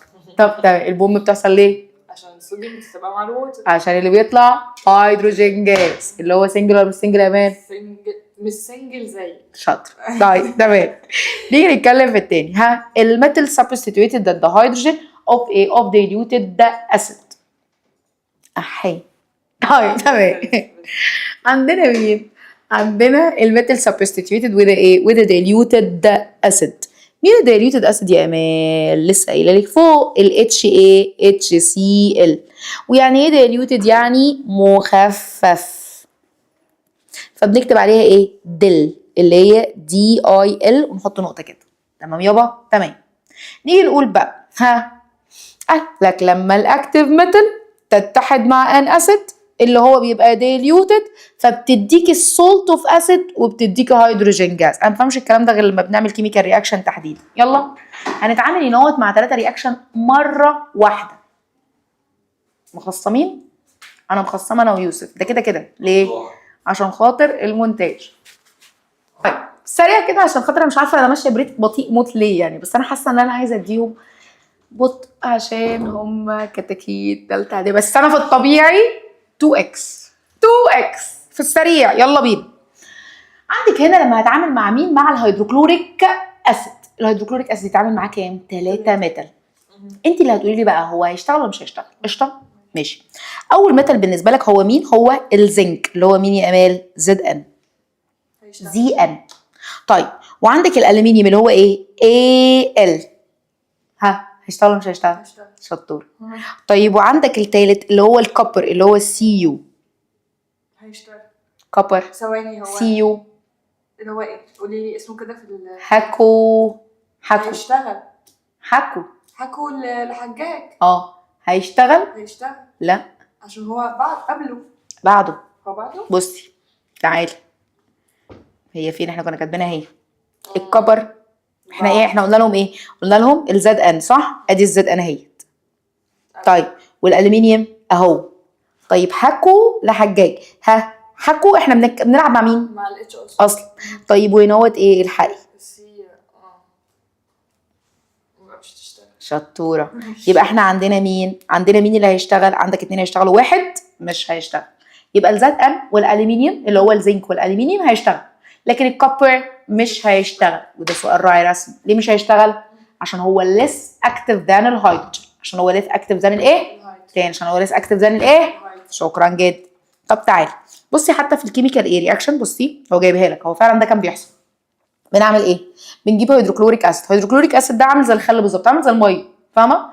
بنجيب 3 تيست تيوب، بنجيب 3 انابيب، ونبدا نحط ايه؟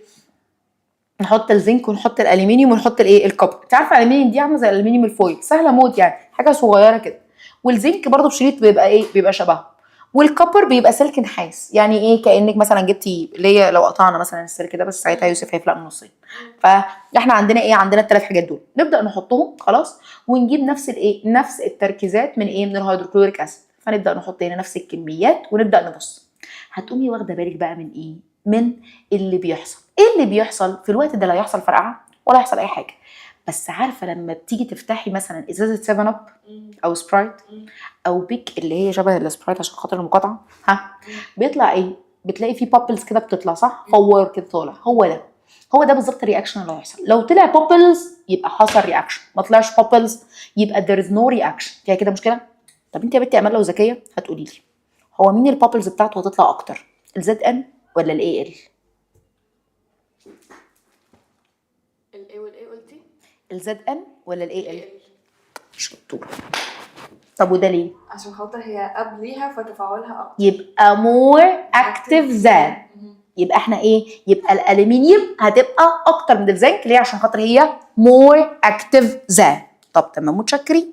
خرابي خلاص. عشان نحل الايكويشن والحاجات دي لازم يكون كاتبين الرول في حاجه عشان نقدر نبص لحد اللي هو بقى مين؟ كنبوكا مجالزن في السم بيبي حكوا لحجاج قال لهم لو شميتوا ريحه بطاطا.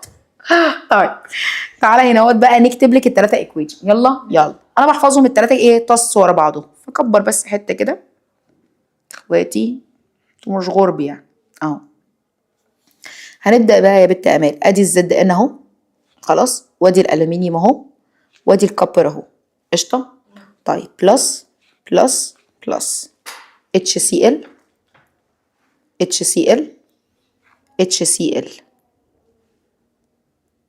دل تفتحي لنا التكييف ما تحرطيش. طيب نبدا نقول ايه؟ الZN امال قالت ان هو مور اكتف ذان الايه؟ الهيدروجين. هيقوم سارق مين؟ سارق اللي معاه. فيبقى ZnCl بس Cl2 طب وليه يا ايمو؟ تعالى اقول لك. بصي يا مولي، انا عندي الزد ان ده خلاص والسي ال، هما بياخدوا حاجه اسمها الفالنسي، وانا شرحتها لهم في الايه، في الحصه الاولانيه اللي كانت انترودكشن. فالزد ان ده 2 والايه والكلوراين 1. لما نيجي نعمل كروس مالتيبليكيشن، تعالي كده يا امل، فهتبقى ايه؟ زد ان نكتب 1 والواحد ما بيتكتبش، والسي ال هتبقى ايه؟ هتبقى 2 عشان اكس سوري بالظبط. فيبقى زد ان سي ال ايه 2 اهي، فهمتيها؟ طب تمام. يبقى ليه كتبنا زد ان سي ال 2؟ عشان خاطر الزنك اصلا داي فيل. شكرا جدا. طب نيجي نكتب هنا اهو، ها اي ال سي ال 3. طب ليه؟ تعالي، عشان الاي ال ودي السي ال، الاي ال كام؟ 3، لان هي اصلا 13، فوزعي 2 8 3، يبقى الاوتر موست انرجي ليفل عندها كام؟ 3. يبقى هي تراي فيل. طب والكلوراين 17، فلو وزعت 2 8 7 يبقى محتاجه تجين 1، فهي مونو فيلد، فدي 1. هنعمل كروس مالتيبليكيشن ما بين ده وما بين ده، تبقى اي ال الواحد ما بيتكتبش، سي ال اي 3، فكتبناها اي ال سي ال اي 3. في كده مشكله؟ نيجي هنا بقى تلاقي بقى ايه؟ حمار شارد يقوم كاتب لك سي يو سي ال 2 تربتتو. عبط. نو رياكشن. ليه؟ علشان خاطر الكوبر بعد الايه؟ الهيدروجين. راعي رسمي في الامتحان.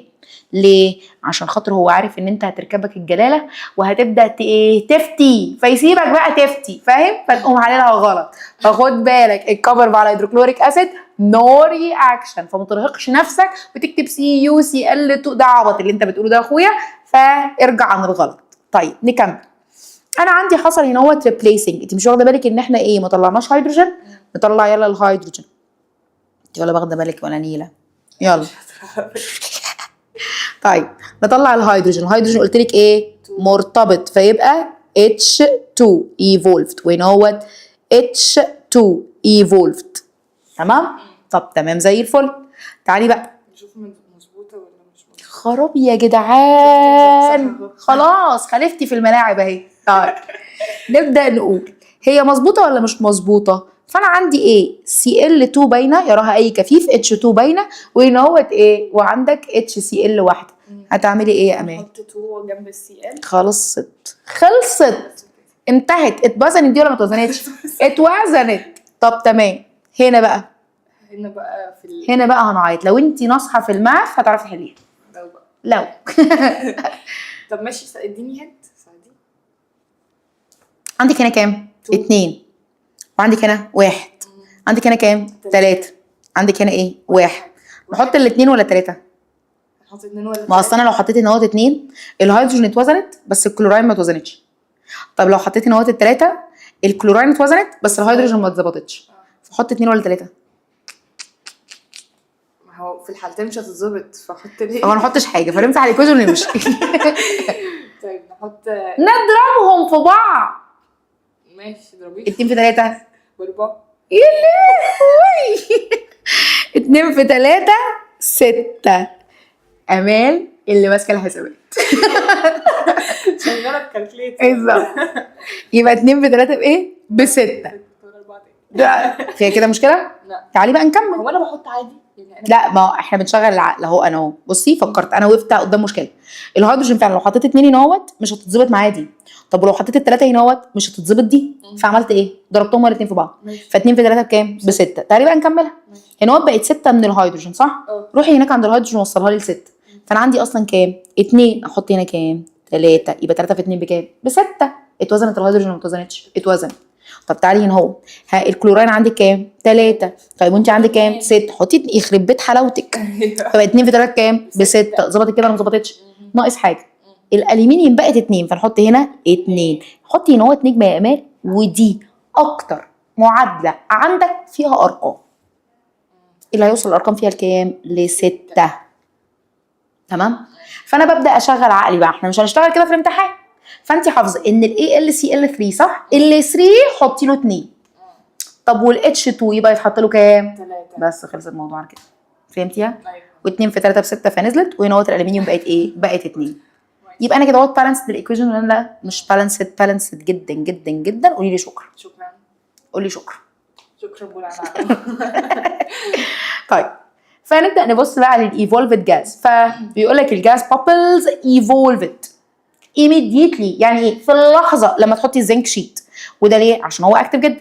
طيب الالومنيوم مش هيحصل له ايه؟ مش هيطلع له بابل على طول، هيستنى شويه خلاص كانه نعسان كده، وبعد كده يبدا ايه؟ يشتغل. عندك الكوبر شيت هننام ونقفل المعمل ونصحى تاني يوم نروح له هنلاقيه ما عملش اي حاجه. ليه؟ عشان هو less active than الهيدروجين. شكرا جدا. موسيقى تصويريه. طيب مش احنا كتبناها فوق وهو كتبها تحت عشان هو قلوده، بس احنا شاطرين. طيب معلش جدا. يبقى الزنك والالومنيوم، اسئله الجيف ريزن بقى. الزنك والالومنيوم بيريبليس الهيدروجين في الايه؟ في الدايلوتد اسيد. في السولت اسيد هيدروجين ايه؟ جاز اي 4. هتقولوا ليه؟ عشان هو بريسيد الهيدروجين في السي اي اس، يعني ايه؟ مور اكتف. طب الكوبر دازنت ريبليسز الهيدروجين ليه؟ عشان الكوبر كم افتر الهيدروجين. فتبداي تقولي لي يا اما بريسيد يا اما كم افتر. فيها كده مشكله؟ الثلاثه ايكويشن انا كده كده ايه؟ حفظتهم واحنا كده كده كتبناهم. فيها كده مشكله؟ طيب بيقول لك detect the evolving of the hydrogen gas as a result of the substitution reaction of the metal of the hydrogen of the diluted acid. بنعمل ايه؟ approach a burning match to it. يعني ايه؟ هو بيقول لك عشان خاطر تعرفي، مش انا لسه قايله لك ان احنا في ديتكشن. يعني ايه ديتكشن؟ نتعرف على صعود الجاز اللي طالع. هو الجاز اللي طالع ده مين؟ لان هو كلرلس بالنسبه لنا، فانا مش قادره احدد هو مين ده، اكسجين ولا كربون دايوكسيد ولا مين.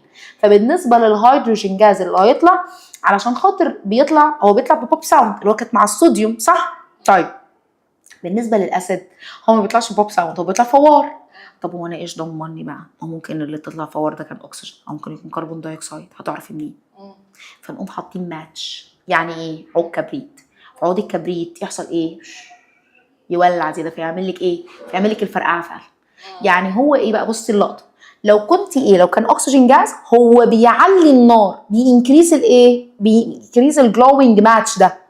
لكن في اللقطه دي احنا كنا بنجيب ايه؟ كنت بجيب لهم كده التست تيوب وكنت بجيب الماتش، مش بيعلي النار بس بتسمعي صوت ايه؟ فرقعه. فاهمه؟ اللي هو فرقعه الايه؟ البوب ساوند. يبقى الهيدروجين جاز احنا اتفقنا ان هو بيعمل ايه؟ بوب ساوند. الهيدروجين جاز بيعمل ايه يا امال؟ بوب ساوند. سقفي وانت بتقولي بوب ساوند. شاطر. طيب نيجي نسال على اسئله الجيف ريزن. although the aluminium come before الزنك. بيقول لك على الرغم ان الالومنيوم بيكم بيفور الزنك. السؤال ده صايع موت بقى. الالومنيوم دي ليه افتر الزنك in the reaction with the diluted hydrochloric acid. بصي بقى الحته دي زياده شويه عن ايه؟ عن المنهج بتاعنا، بس تعالي كده نتكلم فيها. هو انت دلوقتي ايه لما رجعنا للحته دي؟ يلا كده نرجع تاني للكنباكه. فين الكنباكه؟ كنباكه اهي. الالومنيوم المفروض ان هو يامال ماله قبل الزنك، صح؟ وانا لما سالتك قلت لك حبيبي according to the chemical activity series مين هيتفاعل اسرع التاني؟ شطوره جدا. بس براكتيكالي يا امال عمليا الزنك اللي بيتفاعل اسرع من الالومنيوم. ليه؟ اقول لك بقى. عشان الالومنيوم من كتر ما هو نشط فبيبدا يكون طبقه من الراستنج. انا مش فاهمه ليه موطيه صوتي، حاسه ان الموضوع سر، عيب ان حد يعرفه. فبيكون طبقه من الايه؟ من الراستنج. يعني بيكون طبقه من الالومنيوم اوكسايد when it's react with oxygen. يعني ايه؟ يعني من كتر ما الالومنيوم نشيط، فاول ما بنحط الالومنيوم شيت خلاص بطلعه كده من الكفر بتاعه او بطلعه من الجار بتاعه واروح بيه على الهيدروكلوريك اسيد، هو مش مستحمل نفسه فبيعمل ايه؟ فمش بيولع. ركزي. انا دلوقتي جبت الايه؟ جبت الالومنيوم، الورقه بتاعت الالومنيوم اهي، تمام؟ قلت لكم مثلا دي ورقه الالومنيوم، خلاص طلعتها من الايه؟ من الجار دي. هي بتبقى حاجه زي الالومنيوم فويل كده بالظبط، تمام؟ طيب بتبقى في حجم خله السنان. فقمت ماسكاها خلاص واخدها من هنا اروح بيها للتست تيوب. بقى بصي المسافه الصغننه دي، في الوقت ده ايه اللي حصل؟ ابتدى يتفاعل مع الاكسجين اللي موجود في الهواء. فالالومنيوم بدل ما هو Al بقى Al2O3، يعني بقى الومنيوم اوكسايد، تمام؟ طيب والومنيوم اوكسايد لما ينزل هو كده انا ما بفعلش ال مع HCl. انا كده ايه؟ لازم لي خطوه قبل الخطوه. ايه هي؟ ان يبدا يتكسر البوند اللي اتكونت ما بين الالومنيوم والاكسجين، وبعدها يبدا يتحد الالومنيوم مع مين؟ مع HCl ويشتغل. ففي خطوه بتسبق. فاهمه؟ يعني انت مثلا داخله دلوقتي عشان خاطر ايه؟ تشتغلي. فايه اللي حاصل؟ انت جايبه معاكي بقى سندوتشات في الحصه، جايبه سندوتشات بقى وجايبه حاجات كده كتير. فهتخشي اول ما هتقعدي هتبداي تكتبي على طول؟ هتعملي ايه في الاول؟ هتبداي تشيلي الحاجات وترصي وتعملي. فالخطوه دي هتلاج معاكي ولا لا؟ عارفه زي ما بنخش الامتحان كده، يلا حبيبي عشان خاطر الامتحان يبدا الساعه 9، فانت داخله بقى جايبه معاكي ايه؟ الكانتين كله. فوانت داخله تبداي تلمي الكانتين بقى وتفرشي فرشتك وتبداي تبصي ها وفين القلم ومش فين. الوقت ده ياخد منك وقت، فرغم ان انت اشطر واحده في الفصل الا ان انت بيحصل لك ايه؟ لاك شويه، لانك ضيعتي ايه؟ وقت في الاول. فاهمه؟ فيبقى احنا عندنا الالومنيوم بيحصل له ايه؟ قال لك due to the presence of the layer of aluminium oxide. يبقى احنا نقعد هنكتب عشان وجود الالومنيوم ايه؟ اوكسايد. طب الالومنيوم اوكسايد بيتكتب ازاي يا امال؟ بصي AlO. ال كام؟ قلنا تراي فالنت. طب والاكسجين كام؟ داي فالنت. فهنقوم عاملين ايه؟ عاملين كروس مالتيبليكيشن كده، وتبقى ايه؟ تبقى Al2O3. فهمتيها الالومنيوم اوكسيد جاز ازاي؟ Al2O3 عشان الاكسجين داي فالنت والالومنيوم كام؟ تراي فالنت. طيب فبتبدا ايه؟ تتيك تايم، تاخد وقت عشان خاطر تسيبريتد فروم ذا الومنيوم، فده بيديلي الستارتنج الايه؟ الاكيورنس. طب الصوديوم رياكت مع الهيدروكلوريك اسيد والكبر doesn't react. ليه الصوديوم بيرياكت والكبر مش بيرياكت؟ عشان الصوديوم ماله more active than الايه؟ الهيدروجين، لكن الكبر less active than الهيدروجين. ده بيبريسيد وده بيكم افتر. بس خلصت. اخر حاجه عندنا في السمبل سبستيتيوشن رياكشن اللي هو الميتال وذ انذر ميتال. بصي بقى جامده دي برضو، فتعالي كده شوفي انت هتعرفي تحليها لوحدك ولا لا. مين الميتال عندنا؟ فبيقول لك ان انا عندنا ميتال ايه هيجي مع الميتال بي في السولت سولوشن، هيبدا يدينا ميتال ايه سولت سولوشن وميتال بي. انا بقى ما بفهمش دي غير لما بكتب الايكويشن. يلا انا هشتغل مع مين دلوقتي؟ انا هشتغل مع المغنيسيوم والكبر سلفيت. تاني هنشتغل مع مين؟ الكبر سلفيت. يا لهوي على الذكريات. مش الكبر سلفيت ده كان موجود في الثيرمال ديكومبوزيشن؟ تعالى كده فكرني بيه. الكبر سلفيت ده يا امان اللي هو كان مين؟ CuSO4. هيشتغل مع مين يا امال؟ المغنيسيوم اللي هو مين؟ Mg. تمام؟ طب تمام. نيجي نقول بقى، قولي لي يا امال الMg والكبر، الMg مور اكتف ولا ليس اكتف؟ الMg مور اكتف. عرفتيها ازاي؟ استني بس. افتكري. الMg بالنسبه للكبر، الMg بالنسبه للCu فكان باقة مجلزن في السمب بي هاكو حجاج. يبقى مين؟ حكو اهي ومجلزن. يبقى الMg قبل مين؟ قبل الCu بكتير، فهيديله على عينه ولا مش هيديله؟ هيديله طبعا. فيحصل ايه؟ فالMg ده يا امان يريبليسد مين؟ الكوبر. وش كده من اسهل الايكويشنز، فياخد اللي معاه كامل، فيبقى ايه؟ MgSO4 بلس مين؟ كوبر. يحصل له ايه؟ ينزل تحت بريسبتيتد. يعني ايه؟ PPT يعني راسب، يرسب تحت. هي كده مشكله؟ واصل الكلام؟ طب تمام. تعالى كده ايه نقراها. بس الاول هو الكبر هيبقى الراسب ده لونه ايه؟ لونه ريد، عشان الكوبر اوكسايد كان لونه بلاك. فنبدا نبص. بيقول لك بوتا مغنيسيوم شيت في التست ايه؟ في التست تيوب containing a blue copper sulfate. يبقى انت عندك هنا اهوت ايه؟ بلو. وانا ليه بكتب باسود؟ قال لي طلع عندنا مشكله. انت عندك مشكله ولا انا؟ يبقى هنا اهوت ايه؟ بلو كوبر سلفيت هيتحول لايه؟ لريد. يبقى انت عندك اللون البلو هيتحول لايه؟ ريد. طب تمام متشكرين. فالراجل بيقول لك ايه؟ البلو كوبر color of the carpet of copper sulfate disappeared والريد precipitated هيبدا ايه؟ يفورم. وده ليه؟ عشان خاطر الكوبر ايه؟ المغنيسيوم more active than الكوبر، او الكوبر less active ايه؟ المغنيسيوم.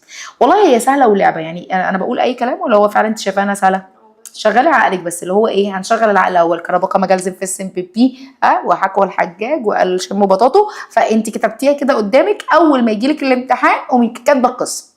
بعد تكتبي القصه اي سؤال هتبداي ترجعي لها تاني. ها انت اكتف ولا لسه اكتف؟ انت اكتف ولا لسه اكتف؟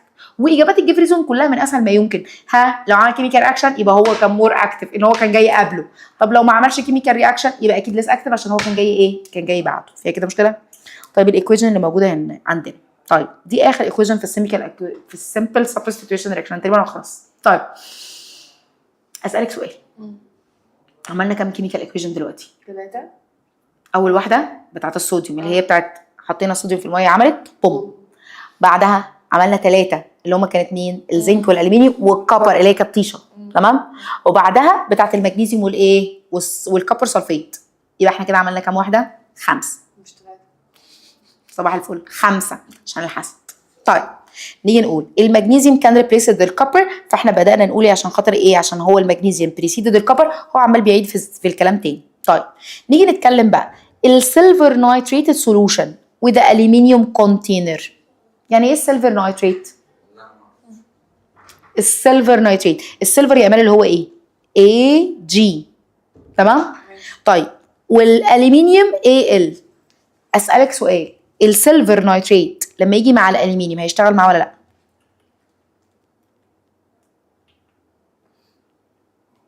قوليها لي اسمها ايه؟ ما طلعت قبل ايوه. كان باقة مجلزن في السم بي حكو حجاج اهي. ماشي.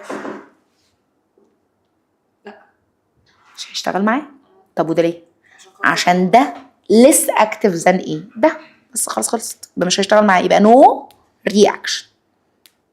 بصي، يبقى احنا عندنا مين؟ عندنا السيلفر نايتريت بالنسبه للالومنيوم نو واي ان يشتغل، نو واي ان الاي جي يريبليس مكان الاي ال، عشان خاطر هو ايه؟ الالومنيوم بريسيد السيلفر، فبالتالي نو رياكشن.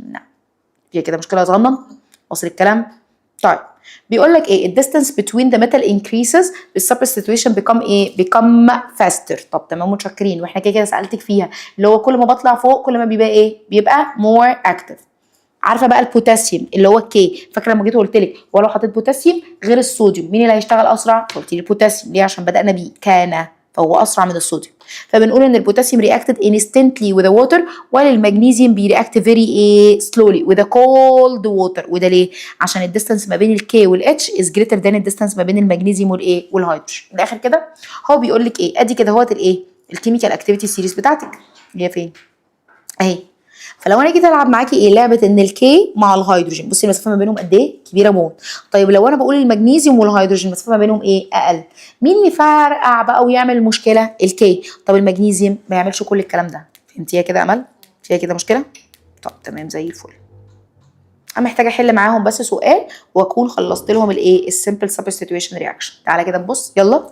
Answer the following. In light of understanding the simple substitution reaction, write the simple of the following elements according to their arrangement in the CAS اللي هي مين؟ اللي هي chemical activity series. طيب تعالى كده نبص يلا يا امال احفظها لي. كان باقة باقة. امال انت متي ولا ايه؟ ما جلزن هي بيعمل ايه؟ في السن بيبي. وبعد كده حكو حجاج. لا مش هنقول بقى لان هو ما كملش. طيب احنا كده كملناها. put true false صح وغلط. الزنك يا امال اللي هو الزد ان بيريبليس الكوبر اللي هو السي يو in the salt solution. اجري جاريه بص، هي فين الزد ان يا امال؟ اهو. فين الكبر؟ اهو. فالزد ان هيخش مكان الكبر ولا لا؟ ليه؟ علشان خاطر هو مور اكتف ذان. طيب الجولد يا امال، الجولد ده اللي هو AU اللي هو في بطاء 2 اللي هي AU في الاخر. حكو حجاج. هنكملها احنا. فبيقول لك الجولد بقى، الجولد اللي هو مين؟ اللي هو AU. هي ايه؟ هي ريبليسز الليد اللي هو مين؟ اللي هو البي بي. فتفتكري هو الاي يو ده هيريبليس مكان الليد اللي هو البي بي؟ ليه؟ عشان خاطر هو ازاي؟ شطور. طب الالومنيوم بيريبليس الهيدروجين، الالومنيوم اللي هو فين الالومنيوم ده؟ اهو. هيريبليس مكان الهيدروجين ولا لا؟ طبعا. عادي اهو الالومنيوم والهيدروجين يبقى فوقه، يبقى بالتالي هيريبليس ولا لا؟ يعني بتتحسد، فاهم؟ تحل السؤال وبعد كده يجي لها تخلف. طيب المغنيسيوم ريبليس الهيدروجين، المغنيسيوم اللي هو Mg هيريبليس مكان الهيدروجين ولا لا؟ وبكده نكون خلاص خلصنا لك السمبل سبستيتيوشن رياكشن. هنبدا نخش دلوقتي في الدبل سبستيتيوشن رياكشن على طول. خلصنا السمبل سبستيتيوشن رياكشن وتعالى دلوقتي نتكلم على الدبل سبستيتيوشن رياكشن. مين الدبل سبستيتيوشن رياكشن؟ هنا هو انا مش بتكلم على element مع كومباوند، لا انا بتكلم مع مين؟ على تو كومباوند بيبدا يحصل لهم ايه؟ يبدلوا مع بعضهم. فتعالي كده بص يلا بينا يلا. عندك مين؟ عندك A P مع بعضهم، لما يحصل لهم ايه؟ يتحدوا مع سي دي، فاللي جوه مع بعضهم واللي بره مع بعضهم، فايه اللي يحصل؟ يجي البي مع السي والاي مع الدي. تمام يابا؟ طب تمام. بس في حته بقى هنا عشان خاطر ننهي ايه؟ ننهي القصه وننجز. تعالى بينا يلا. ايه هي؟ انا بكتبها كده، بكتب A P plus C D. انت عارف ان اي كومباوند عندنا يا اما يبقى ايونيك كومباوند يا اما يبقى كوفالنت كومباوند. طيب في حالتنا دلوقتي احنا بنتكلم على مرحله الايونيك كومباوند. في السريع كده تعال، ايونيك كومباوند معناها ايه؟ معناها ان انا واحد بيلوس وواحد بيجين، الا انها بتحصل ما بين مين؟ ميتال والنون ميتال. انت عارف انا كنت بتخيلها زمان عامله زي ايه؟ زي اختراع الخطوبه كده. امال هو احنا في الخطوبه الراجل بيجيب ايه؟ يجيب الشبكه، يبقى هو كده يا حبيبي ايه؟ بيلوس فلوس. طيب وانت حضرتك تقومي لابسه الشبكه على الجاهز، دفعت فيها حاجه امل؟ لا، يبقى انت كده بتجين الايه؟ الفلوس دي. فامال بالنسبه لنا هي نون ماتل، لكن خطيب امال ماله ماتل. طب وده ليه؟ عشان ده كان بيلوس، طب والتانيه بتجين. ده مناسبه الفالنتاين يعني، كل سنه وانت طيب يا حاج. طيب فبالنسبه لنا اللوس انرجي لوس تبقى بوزيتيف اي، فيبقى ده بالنسبه لنا بوزيتيف اي. طيب والجين بيبقى ايه؟ بيبقى نيجاتيف اين، فياخد التشارج اللي هي مالها نيجاتيف. طب وهنا نفس الكلام، بوزيتيف اين ونيجاتيف اين. يبقى انت كده اتعلمتي ان احنا عندنا لما يبقى ايونيك كومباوند بيتكون من 2 element. اول واحد بيبقى واخد التشارج البوزيتيف، وده وليه؟ علشان خاطر هو لوس يعني يتحول لبوزيتيف اين بمنتهى البساطه. طيب نيجي نتكلم على اللي جنبه، فده بيجين يعني نيجاتيف اين. طب تمام متشكرين. هقوم مطلعه بقى ايه؟ السهم. شغل عقلي بقى، اللي هيتكون برضو بوزيتيف ونيجاتيف، فعشان كده هيتكون ايه؟ هيتكون سي بي. طب ليه يا ايمو؟ ليه مش بي سي؟ ما احنا لسه قايلين عشان لازم اجيب البوزيتيف الاول والنيجاتيف بعدها. طيب هنا هو نفس الكلام، لازم اجيب ايه؟ لازم اجيب البوزيتيف الاول وبعدها النيجاتيف، يبقى ايه دي. استوعبتي القصه الجميله بتاعت البوزيتيف والنيجاتيف؟ لا ركزي معايا عشان ننجز. استاذ رضا الفاروق جاي ورانا، يلا. طيب جدو احلى مسا بكفايه. طيب الدبل substitution reaction نيجي نتكلم فيها بقى، هي ايه؟ They are the chemical reaction in which the double substitution او exchange بيحصل between مين؟ between ions in the two different compound. ايه؟ عشان يدينا to other new compound. هي كده مشكله؟ يبقى تاني قصه مين؟ قصه ان انا عندي الكومباوند وعندي كومباوند. هنا اهوت يا امل مش قصه بقى امبارح، فاكره لما انا امبارح المفروض ان احنا مش هنقول لهم ان احنا كنا مش قصه. انا مش بصور الساعه 7 الصبح حاجه عشان اكمل لكم الدرس خالص. انا قاعده من امبارح بحجر هنا. طيب الحمد لله كلها في ده الطلبه والشعب والجمهور. طيب لو جينا نفتكر السمبل سبستيوشن اللي هو كان من ساعه ده، تمام؟ طيب كنت بقول لك ايه؟ كنت بقول لك ان البت امال مالها ضعيفه وانا قويه ومفتريه. امال كان معاها ساندوتش، قمت انا جيت عملت ايه عشان امور اكتف؟ فجيت اديت امال على عينيها واخدت الساندوتش اللي معاها، صح؟ طيب دلوقتي بقى انت معاكي ساندوتش ايه؟ جبنه، وانا معايا ساندوتش حلاوه، تمام؟ انا عيني في الجبنه وانت عينك فين؟ هنعمل ايه؟ هنقوم عاملين اكستشينج، فانت يبقى معاكي وانا معايا. شكرا جدا. مثال جعنين عشان ما افطرناش. طيب يبقى احنا عندنا ايه؟ عندنا دبل سبستيتويشن. فاحنا عندنا ايه؟ عندنا ان بيبقى كومباوند يعني انت معاكي حاجه وانا برضو كومباوند يعني انا معايا حاجه، بس كل اللي بيحصل ايه؟ اكستشينج، بدلنا. طب وساعتها بيطلع ايه؟ بيطلع 2 نيو كومباوند. احنا خلاص بقى بقينا ايه؟ 2 كومباوندز مختلفين، فاهمه؟ بيطلع بقى حاجه زياده بالظبط، بس عملنا اكستشينج، بدلنا، تمام؟ فبعد ما تبدلنا امال بالجبنه الرومي هي امال بالحلاوه؟ لا موضوع مختلف، تمام؟ بس ليه حلاوه؟ ليه مش مربى؟ مربى احلى. ولا ده بحبه اصلا شكرا جدا. طيب نكمل. الدبل سبستيوشن رياكشن عندنا مين؟ عندنا رياكشن بتوين الاسيد والالكالو. انا عايزه اقول لك ان الرياكشن ده والله العظيم انا لسه بشرحه لحد دلوقتي في الانتجريتد ساينس اولى ثانوي، شرحته في الفيرست تيرم وبشرحه في السكند تيرم. الرياكشن ده مهم جدا جدا جدا ومتكرر معاك ودايما موجود معاك، يبقى مهم ومكمل معانا. فاحنا مش هنذاكره لثالثه اعدادي بس، احنا هنذاكره للمستقبل ولولادنا كلنا. يبقى الرياكشن بتوين مين؟ الاسيد والالكالاي. طب انت عارفه مين الالكالاي ده يا امل؟ زمان كان بيتقال على الالكالاي بيس، هو مش زمان، هو ستيل لحد دلوقتي بيتقال عليه عادي. فيبقى احنا عندنا اسيد وعندنا ايه؟ الكالاي. بيحصل له ايه بقى؟ او البيس بيبقى ده كده اسمه نيوتراليزيشن رياكشن. تاني اسمه ايه؟ نيوتراليزيشن. اسمها ايه؟ نيوتراليزيشن رياكشن. طيب كده فهمهولك دلوقتي. وعندك رياكشن بتوين الاسيد والسولت. طيب واخر حاجه رياكشن بتوين تو سولتس. يبقى احنا هناخد كام اكزامبل؟ 3 اللي هم مين؟ اللي هم اسيد مع بيس وبعدها اسيد مع سولت، وبعدها سولت مع سولت تاني، اسيد مع بيس، وبعد كده اسيد مع سولت، وبعدها سولت مع سولت. يعني من الاخر الليله كلها هتتلم لك في 3 ايكويشن زائد الخمسه اللي هم بتوع السامبل، يبقى كده احنا بنتكلم في كام؟ في 8 ايكويشنز. فيها مشكله؟ بس عشان خاطر انت ايه كنتي يا امال، فتعالي كده ايه اشرح لك الحته دي بشكل لطيف. صلي على النبي. احنا عندنا ايه يا امولي؟ مولي بصي، احنا عندنا ايه؟ عندنا انواع الكومباوندز، عشان احنا بنخاطب مستوى الطالب الايه؟ الفلحو. فالكومباوندز عندك كام نوع؟ عندك 4 انواع، يا اما يبقى ايه يا امال؟ اسيد، شكرا، يا اما يبقى بيس، يا اما يبقى سولت، يا اما يبقى اوكسايد. يبقى احنا عندنا كام نوع من انواع الكومباوند يا امال؟ عندك 3 انواع ولا 4؟ 4 اللي هم مين؟ اسيد وبيس وسولت واوكسايد. تمام؟ اي كومباوند خلقه ربنا هيبقى بيدور في الايه؟ في المرحله دي. طيب نعرفهم منين؟ قال لك اي اسيد في الدنيا بيستارت وذ هيدروجين، لازم يبدا بمين؟ بهيدروجين. فانت عندك اي حاجه في الدنيا ما عدا الووتر بتبدا بالهيدروجين تبقى اسمها اسيد. هيدروكلوريك اسيد HCl، سلفوريك اسيد H2SO4، اسيد H. يبقى اي حاجه في الدنيا بتبدا ب H يبقى اسمها ايه؟ اسمها اسيد. ما تبصليش عشان احنا مخصمين. طب نيجي نتكلم على مين؟ نتكلم على البيس. ده بيند اهي، بيند وإز ده ايه؟ بيند وذ هيدروكسيد اللي هي مين؟ اللي هي OH. فيبقى ده كده ستارت وذ هيدروجين. هنا ده بيند بالأو اتش. براحتك بقى، صحيح ولا غلط؟ مش هنتصالح والله لو جبت لي ايه.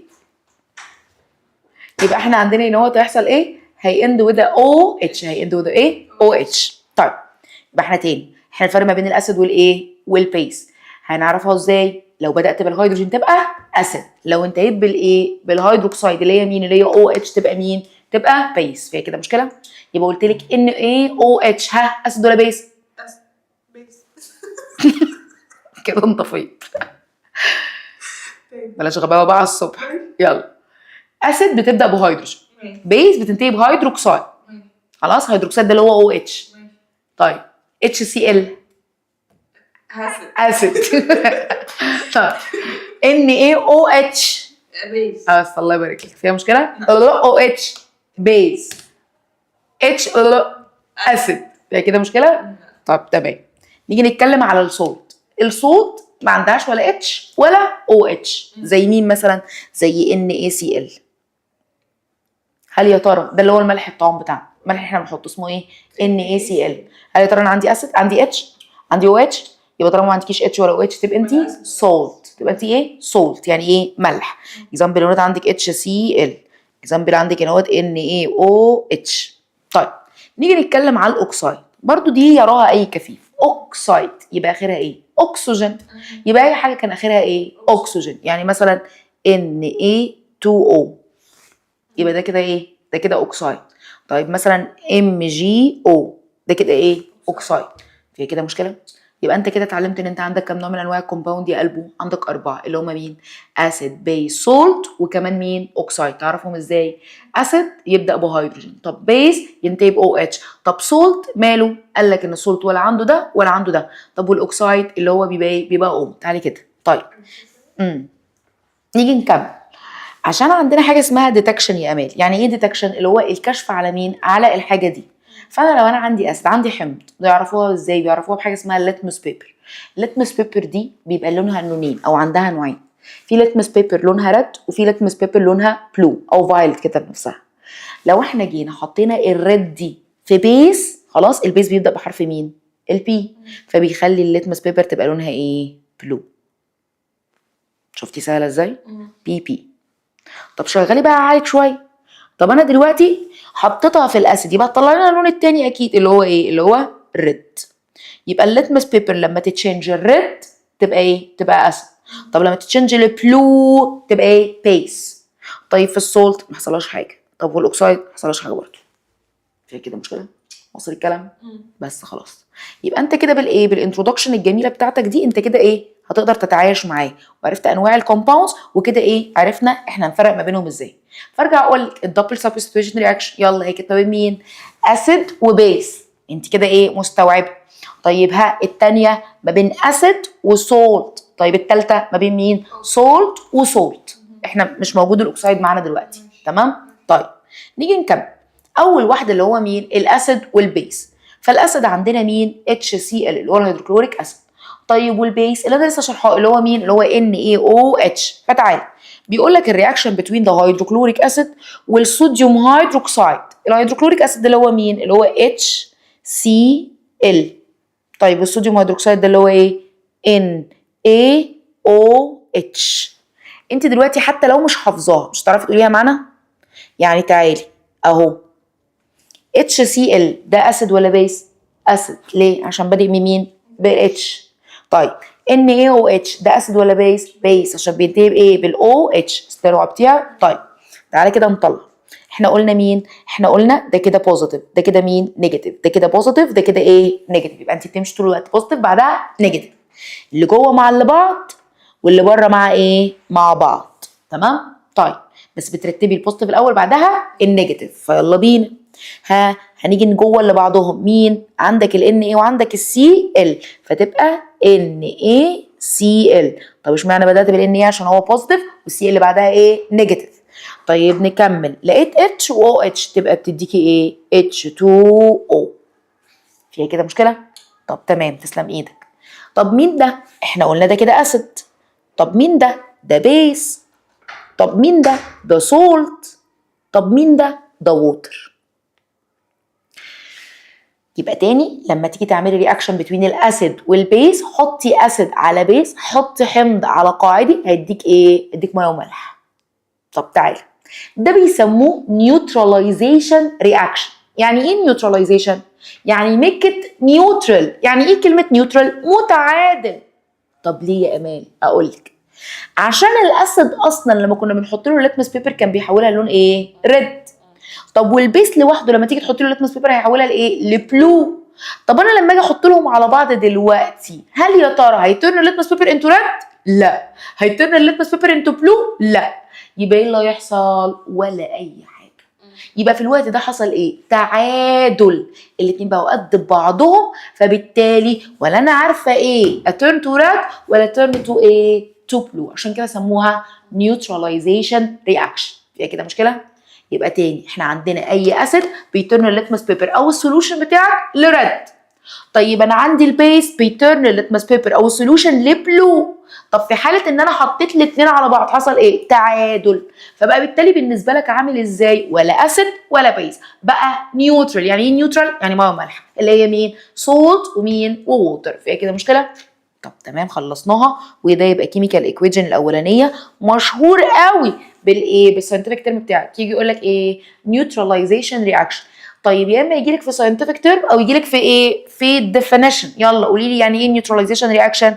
هتقولي له هو الرياكشن اللي بيحصل امتى؟ بين الاسيد والبيس عشان يطلع لك مين؟ عشان يطلع لك سولت ووتر. طب انت عارفه يا امال لو كتبت لي في الديفينيشن الحته دي كده انت صح؟ يعني كتبتي لي اسيد بلس بيس او اسيد بلس الكلاي هتديكي ايه؟ سولت ووتر. يا صح، مش محتاجه تجتهد في اكتر من كده. واصله؟ فيها كده مشكله؟ طب تمام. يبقى احنا خلصنا اول ايه؟ اول حاجه اللي هي من السبستيوشن رياكشن، اللي هو الاسيد لما يتحد مع البيس يديكي نيوتراليزيشن رياكشن. اكدت عليها مليون الف مره. طيب تعالى بقى بيقول لك ايه؟ بيقول لك اون ذا هيتنج برودكت. طيب تعالى بقى نشغل العقل. انت عندك الكوبايه دلوقتي بقت ايه؟ بقت فيها ميه وملح، صح؟ طيب لو انت سخنتي الميه دي ايه اللي هيحصل؟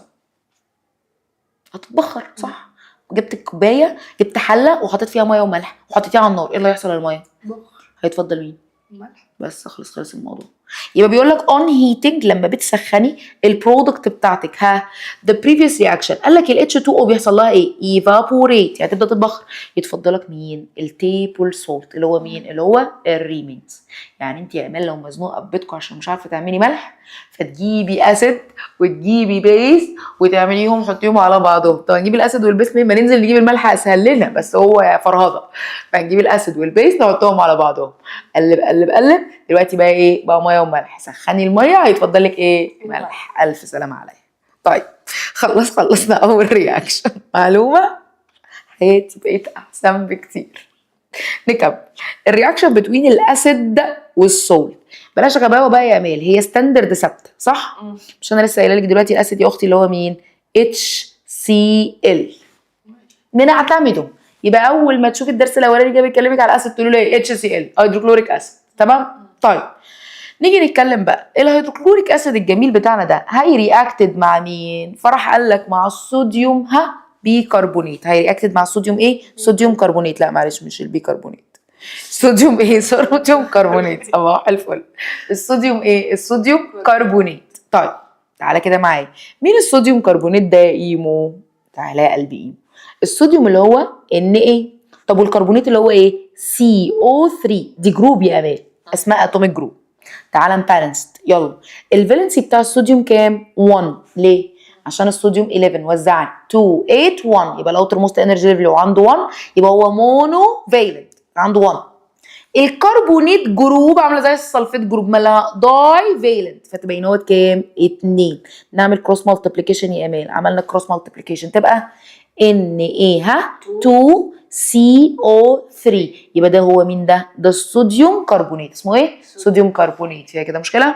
طب تمام زي الفل. يبقى هو بيقول لك ان الرياكشن اللي هيحصل ما بين الاسيد والصولت فالريزلتنت بتعتمد على نوع الاسيد وبتعتمد على نوع الصولت. طب زي مين يا ايمو؟ زي ان احنا هنعمل ايه؟ هنعمل كيميكال رياكشن. الكيميكال رياكشن ده هيحصل مع مين؟ هيحصل مع الاسيد بتاعك اللي هو مين؟ اللي هو HCl بلس مين؟ الصوديوم ايه؟ كربونات اللي هو مين؟ اللي هو Na2COA3.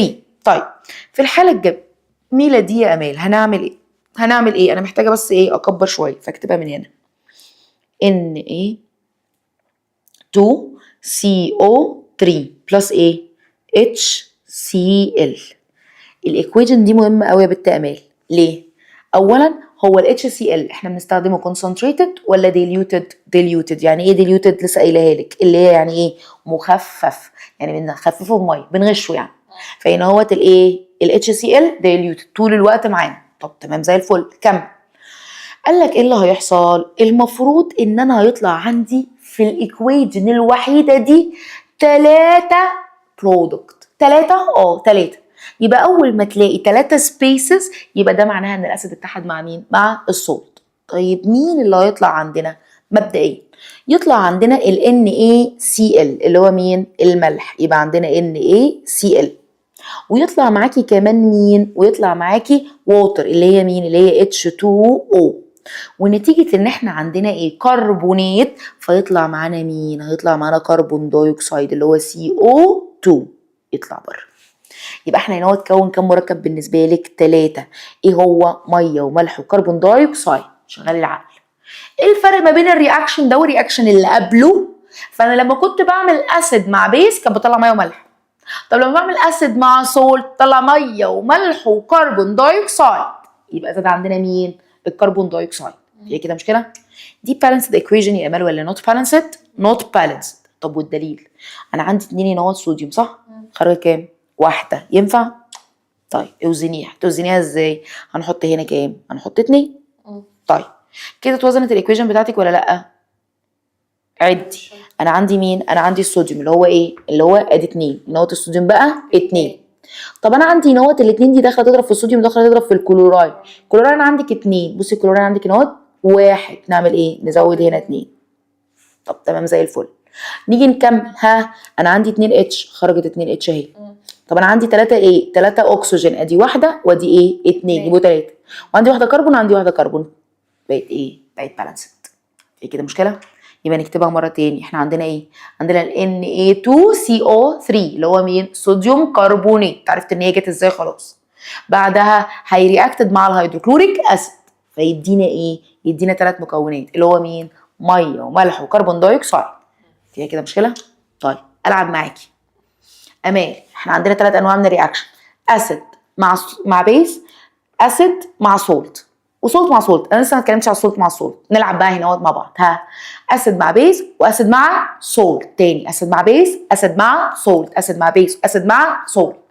اسيد مع بيس تدينا ميه وملح، اسيد مع بيس تدينا ميه وملح، اسيد مع سولت تديكي ميه وملح وكربون دايوكسيد. ميه وملح وكربون دايوكسيد. هي كده مشكله؟ طب بالشقلوب بقى. ميه وملح وكربون دايوكسيد، كان مين الرياكشن؟ مين بقى؟ طب واحدة تاني. اسيد مع بيس ولا اسيد مع سولت؟ اسيد مع سولت. طيب كان بيدينا ميه وملح بس. اسيد مع بيس. تمام، شكرا. شكرا جدا. طيب الراجل بقى بيقول لك تو ديتكت الكربون دايوكسيد عشان خاطر تكتشفي وجود الكربون دايوكسيد. احنا قلنا كل جاز وهو بيطلع بيحصل له ديتكشن. امبارح الهيدروجين بيطلع ويز بوب ساوند، الهيدروجين جاز بيطلع بفضيحه، بيطلع بوب ساوند. انا مش هشرح لك تاني يا امال. طيب احنا محتاجين نستضيف طلبه ثالثه اعدادي معانا عشان خاطر امال. والله هو خلاص صح. طيب نيجي نكمل. هي امال مش في ثالثه اعدادي، هي امال ست كبيره عجوزه اصلا، بس مش هوريها لكم. بس فامال ست كبيره عجوزه بس بتعيد تاني عشان هي محو اميه، والمصحف معايا بتعيد تعليمها تاني ثالثه اعدادي. ثالثه اعدادي ده كده كتير، انزل كتير قوي، ارجع كتير قوي. طيب ازاي نعمل ديتكشن؟ فاحنا عندنا ديتكشن بتاع الهيدروجين، محتاجه ان اكتب لهم الديتكشن. حسيت ان انا عايزه اكتب لهم الديتكشن. والله يلا الهيدروجين، لم نفسك. الهيدروجين ازاي بيحصل له ديتكشن؟ بيطلع بايه؟ بوب ساوند. طيب الاكسجين بيهلب ان بيرنينج صح؟ فبالتالي هيعمل ايه؟ هيبدا ينكريس الايه؟ الماتش اللي هو مين؟ هينكريس لايتنينج ماتش. يعني ايه ماتش يا مان؟ كبريت. طيب نيجي نتكلم. عندك مين؟ عندك الكربون دايوكسيد. عشان تعملي له ايه؟ عشان تعملي له ديتكشن، فبتعملي له ديتكشن بحاجه اسمها اللايم ووتر. بيعمل ايه؟ بيتربت اللايم ووتر. يعني ايه لايم ووتر؟ بيسموها بالعربي ماء الجير. يعني ايه ماء الجير؟ حاجه كده بتبقى بتتكون اصلا من الكالسيوم كربونات المفروض. فالكالسيوم كربونات اللي هو ال CaCO3 اما يتحد مع الكربون دايوكسيد فيبدا يكون لك ايه؟ صوديوم او كالسيوم بيكربونات. فالكالسيوم بيكربونات ده ايه قصته؟ الكالسيوم كربونات، بص الكالسيوم كربونات ده colorless، لكن الكالسيوم بيكربونات بقى ماله؟ لا ده بيبقى تيربد، فبيبقى ايه؟ بيبقى لونه عامل زي الملك. الديتكشن بتاعه بصي هو المنظر ده. بتبقى فيه كده ايه؟ تجربه. نعملها ازاي؟ نجيب اجيب لك الكالسيوم كربونات اللي هي لايم ووتر، سهله يعني بسيطه اصلا، دي موجوده بتلاقيها في اي مكان. طيب هنجيب الايه؟ هنجيب اللايم ووتر ونبدا نحطها في فلاسك، تمام؟ ونبدا نجيب شاليمو ونبدا ننفخ. هو انت نفسك اصلا عباره عن ايه؟ اكسجين كربون دايوكسيد. لما تفضلي تنفخي فانت كده بتطلعي ايه؟ بتطلعي الكربون دايوكسيد. وانا قلت لك الكربون دايوكسيد لما يتحد مع الكالسيوم ايه؟ مع الكالسيوم كربونات هيعمل ايه؟ هيعمل كالسيوم بيكربونات. فبالتالي بدل ما لونها شفافه زي الميه هيبقى لونها تيربد ميلكي. بقت ايه؟ بقت لونها عامله زي الميه بلبن كده. ايه ميه عاديه وعطف. لا مش الميه العاديه بقى، قلت لك اسمها كالسيوم كربونات بس هي كولرلس شبه الميه بس هي مش ميه. خلاص يعني هي ملهاش لون شبه الايه؟ شبه الميه. تمام؟ طيب يبقى ده مين؟ ده اللايم ووتر. فهو بيعمل لها ايه؟ بيتربد. يعني ايه بيتربد؟ يعني بتخليها لونها ايه؟ لونها عامل زي اللبن كده بدل ما كانت شفافه في الاول. طب وده بسبب مرور مين؟ الكربون دايوكسيد. فيها كده مشكله؟ احنا عندنا حاجه اسمها اللايم ووتر اللي هي الكالسيوم كربونات، لما بتتحد مع الكربون دايوكسيد تحول لكالسيوم بايكربونات، وفي الوقت ده بيبقى تحول لونها من ايه؟ من كولرلس لايه؟ لتربد. طب انت عارفه لو عدينا اي حاجه غير الكربون دايوكسيد مش هيحصل اللقطه دي. يعني لو عدينا اكسجين مش هيتحد معاها، ولو اتحد معاها اصلا مش هيعمل كالسيوم كربونات بايكربونات، يعني اللون مش هيتغير. لا اللون مش هيتغير. طب لو عديت مثلا هيدروجين برده مش هيتغير اللون. يبقى الحد الوحيد اللي هيغير لك اللون هو مين؟ الكربون دايوكسيد. فهمتيها؟ يبقى تحول لونها من شفاف لابيض. فهمتيها كده؟ ده مع وجود مين؟ الكربون دايوكسيد. فده الديتكشن بتاع مين؟ بتاع الايه؟ الاليمنتس اللي عندك اللي هي او الجازس اللي عندك اللي هي الهيدروجين والاكسجين والكربون دايوكسيد. حته كده من لك قلب. شكرا. تعال نكمل اخر رياكشن عندك اللي هو رياكشن بتوين مين؟ بتوين تو سولز، يعني ملحين مع بعضهم. طيب مين الملحين هنا؟ ده بقى ساندوتش الجبنه وساندوتش المربى اللي كان ما بيننا ده. فبيقول لك الملح الاولاني طالما قلت ملح يبقى NaCl. هناخد ملح تاني اسمه ايه؟ سيلفر نايتريت اللي هو AgNO3. NO3. تاني هناخد ايه؟ صوديوم كلورايد وسيلفر نايتريت. تاني هناخد ايه؟ صوديوم كلورايد وسيلفر نايتريت. طيب تعالى نتحد مع بعضنا، يلا بينا. هنتحد ازاي؟ حلو قوي ده. فانا عندي ال NaCl، اول واحد مين؟ بوزيتيف والتاني ايه؟ نيجاتيف. هيتحد مع ال AgNO3. ده ايه ده؟ بوزيتيف. وده ايه ده؟ نيجاتيف. البوزيتيف يروح مع النيجاتيف والنيجاتيف يروح مع مين؟ مع البوزيتيف. بصي يا امال يحصل ايه؟ يحصل كده، ده يجي مع ده وده يجي ايه؟ مع ده، اللي جوه مع بعضهم واللي بره ايه يا امال؟ مع بعضهم. ورتبي البوزيتيف الاول وبعدها الايه؟ النيجاتيف. فتعالي اول واحده مين هتبقى؟ AgCl. ده precipitated. يعني ايه؟ يعني راصب. طب واحنا ظهر راصب عندنا قبل كده اللي هو كان مين؟ كان الكوبر، لما كان بيبقى ايه؟ بيبقى ريد بابيتي، اللي هو مين؟ اللي هو الراصب اللي لونه احمر. تمام. نيجي نتكلم هنا، الراصب بتاعك هيبقى لونه ايه؟ هيبقى ابيض. بابيتي معناها ايه؟ راصب، فلونه ايه؟ لونه ابيض. طيب ومين اللي فاضل معانا؟ اللي بره، فتبقى NaNO3. فيها كده مشكله؟ يبقى انا عندي ايه؟ الصوديوم كلورايد لما يتحد مع السيلفر نايتريت هيدينا السيلفر كلورايد وايه؟ والصوديوم نايتريت. طيب الصوديوم نايتريت انت فاكراه خدناه ايه؟ خدناه في الثيرمال ديكومبوزيشن اللي هو كان اسمه نانو 3. فده صوديوم ايه؟ صوديوم نايتريت. امال انا ما بكلمكيش فلمي نفسك. ما بتكلمنيش، مالكش دعوه. يجي السؤال، اجي اقول لك ليه بيتكون بابي تي لما نيجي نحط ايه؟ وايت بريسبتيتد از فورمد ادنج السيلفر نايتريت مع الصوديوم كلورايد. لو حطيت سيلفر نايتريت اللي هو ال NaNO3 مع ايه؟ مع الصوديوم كلورايد اللي هو مين؟ اللي هو ال NaCl. سيلفر نايتريت يا فلحو، انا اسف. انا اللي فلاحه، معلش. AgNO3. فلو انا حطيت ال AgNO3 وال NaCl ليه بيتكون وايت بريسبتيتد يا امال؟ ليه يكون راصب ابيض؟ عشان خاطر بيتكون مين؟ السيلفر كلورايد اللي هو مين؟ اللي هو AgCl. وعشان ما تحرقيش كتير اكتبي الايكويشن ونخلص. تمام؟ هي كده مشكله؟ وبكده نكون خلصنا السبستيتيوشن رياكشن. امال فرحت، بس احنا لسه فاضل لنا الاكسيديشن والريدكشن. الهزار البيخ الاكسيديشن والريدكشن انا هخلصه لك كده. بس في السريع تعالى لما لك الاول مين؟ الايه؟ السبستيتيوشن رياكشن. محتاجين حته فاضيه. ليه المواصل مش حاطط حته فاضيه في الايه؟ في الكلام. شايفه حته فاضيه؟ طبعا مش شايفاها.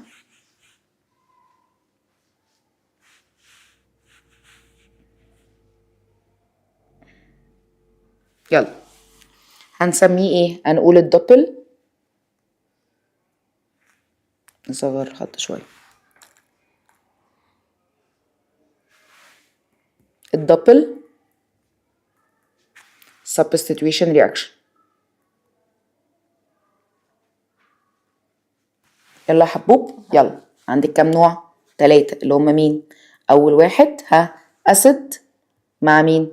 مع بيس او الكالاي.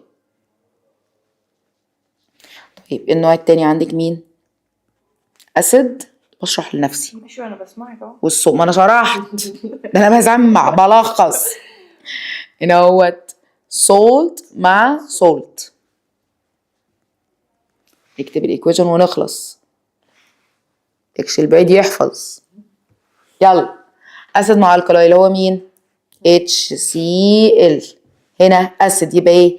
HCl. والله العظيم الساينس سهل، مش صعب. يعني في ستاندرد حاجات اهي. يبقى اسيد، اي اسيد في الدنيا بالنسبه لنا HCl. طيب الالكالاي بالنسبه لك اللي هو كان اخره NaOH صح؟ يبقى هنا هوت ايه؟ NaOH. طيب السولت يعني NaCl، فتبقى هنا هوت ايه؟ NaCl. طب سولت هنا NaCl. اهو حاجات عاديه خالص. طيب نيجي هنا اهو. مش عارفه بتنرفز ليه. هنا اللي جوه مع بعض واللي بره مع بعض. اللي جوه مع بعض يعني ايه؟ NaCl بلس H2O، ميه وملح.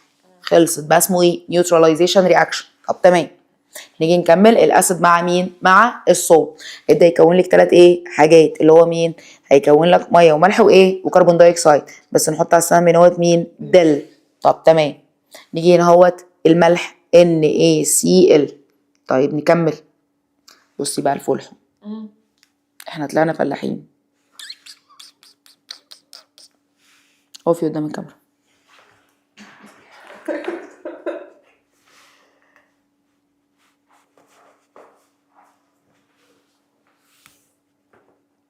انسى. انا نسيت ان هو الصمت. يلا خلاص. تعالوا الخص لك الدبل سبستيتيوشن رياكشن في السريع كده. عندنا كام نوع؟ قلنا ايه؟ اسيد مع الكالاي، وعندك اسيد مع سولت، وعندك سولت مع ايه؟ مع سولت، صح؟ طيب نيجي نتكلم الاسيد في العموم، اي اسيد في الدنيا يبقى HCl، يبقى HCl. ها HCl. ها مفيش اسيد ده. طب شكرا. نيجي نتكلم الالكالاي عندك او البيس اللي هي مين؟ NaOH، اللي جوه مع بعض واللي بره مع بعض هنكون ايه؟ NaCl ملح بلس مين؟ H2O اللي هي مين؟ اللي هي ميه. والرياكشن ده اسمه ايه؟ نيوتراليزيشن رياكشن. مهم جدا. امين امين. نيجي نتكلم على اللي بعده، الاسيد مع مين؟ مع السولت. مين السولت بالنسبه لك؟ فالسولت بالنسبه لك هنا الصوديوم ايه؟ الصوديوم كربونات اللي هو مين؟ اللي هو Na2CO3. هيكون لك 3 حاجات. هنا كانت بتتكون ميه وملح صح؟ هننزل الملح والميه برضو NaCl بلس H2O، بس يزيد عليهم ايه يا امال؟ هيزيد عليهم الكربون دايوكسيد اللي هي CO2. هي كده مشكله. وتو بالانس ذا ايكويشن، عشان خاطر نوزن المعادله بتاعتنا هنحط هنا كام؟ 2، وهنحط هنا كام؟ 2. هي كده مشكله. طب تمام. نيجي نكمل هنا بس ايه؟ دل عشان خاطر نبقى احنا ايه؟ علم مظبوطه. نيجي نتكلم على السولت مع السولت. السولت السولت عندك مين؟ تقول لك عندك السولت عندك اللي هو مين؟ اللي هو NaCl، لا NaNO3. طيب وهنا عندك مين؟ لا هي NaCl. NaCl والتانية كانت NG تقريبا حاجة صح؟ NaCl بلس امل اول مره تطلع صح. هنا لا فهمانه صايحه صاحيه AgNO3. مفيش والله حد صايح فينا فعلا. يبقى احنا عندنا ايه؟ عندنا تاني تاني NaCl بلس ايه؟ AgNO3. ونقوم مرصص لك بقى ايه؟ مرصص لك بوزيتيف ونيجاتيف، بوزيتيف نيجاتيف، بوزيتيف نيجاتيف. يلا بينا هنا اهو بوزيتيف مع بعض، اللي جوه مع بعض سوري، واللي بره ايه؟ احنا لازم ننهي الحصه دي بسرعه. اللي بره ايه؟ مع بعض تبقى AgCl اللي هو بوزيتيف نيجاتيف، وده ايه؟ بينزل تحت PPT، وعشان خاطر تبقى راجل فاهمان تكتب عنده ايه؟ وايت. طيب وهنا بلس الباقي بقى اللي هو مين؟ اللي هو نانو 3 اللي هي NaNO3. فيها كده مشكله؟ وصل الكلام؟ يبقى انا كده لميت لك الايه؟ الدبل سبستيتيوشن رياكشن كامله. شكرا. طيب ناقص لك ايه دلوقتي يا مولي؟ الاكسديشن والريدكشن. اوكسيديشن وريدكشن ده اخر تايب اوف ذا رياكشن، بس تعالى نرجع تاني، يلا بينا. حط امك كفايه يرجعوا هم. معلش لازم ارجع لك. عندك 3 انواع من الرياكشن اللي هو مين؟ اللي هو ثيرمال ديكومبوزيشن، وكان فيه 5 انواع اللي هم مين؟ ميتال اوكسايد، ميتال هيدروكسايد، ميتال كربونات، ميتال سلفيت، وميتال نايتريت. بعدها كان عندك مين؟ كان عندك السبستيوشن رياكشن. خلصنا السامبل وبعدها مين؟ بعدها الدبل. بعدين دلوقتي نتكلم على مين؟ على الاكسديشن والريدكشن. الاكسديشن والريدكشن دي تحفه تحفه تحفه تحفه، كنت عمري ما فهمتها في حياتي الا لما جه، والله العظيم لحد ما جه مدرس الكيمستري بصراحه في ثانويه عامه، فهو اللي فاهمها بامانه. يعني كان حد ايه؟ كان حد لطيف موت، فحفظهاني بطريقه الشعبولي، فعشان كده حفظتها قوي. الحته دي انا بحبها جدا جدا جدا. طيب عندك الاكسديشن والريدكشن مالها؟ في 2 ديفينيشن بيها.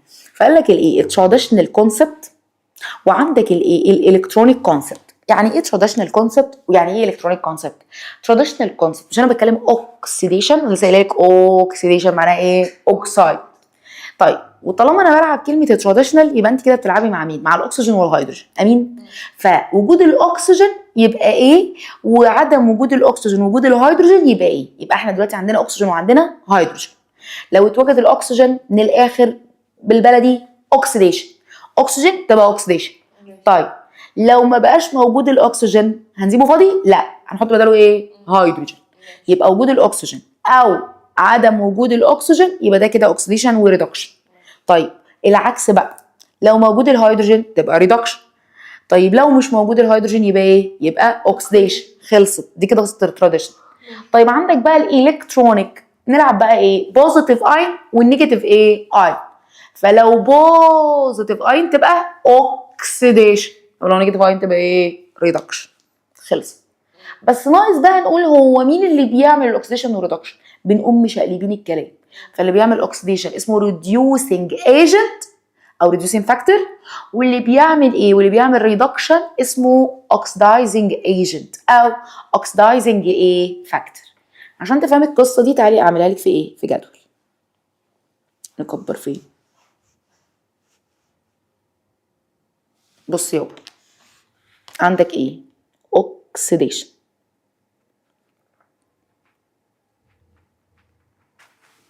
عكسها ايه يا امال؟ ريدكشن. هنا انا مش هحفظ equations اصلا، خلاص اخر equation حفظتيها. طب هنا هيديك الايكويشن ويقول لك اصلا مين اللي حصل فيه اوكسيديشن، مين اللي حصل فيه ايه؟ ريدكشن. فسهله موت. شغلي بقى العقل شويه. ده اول حرف منها ايه؟ او.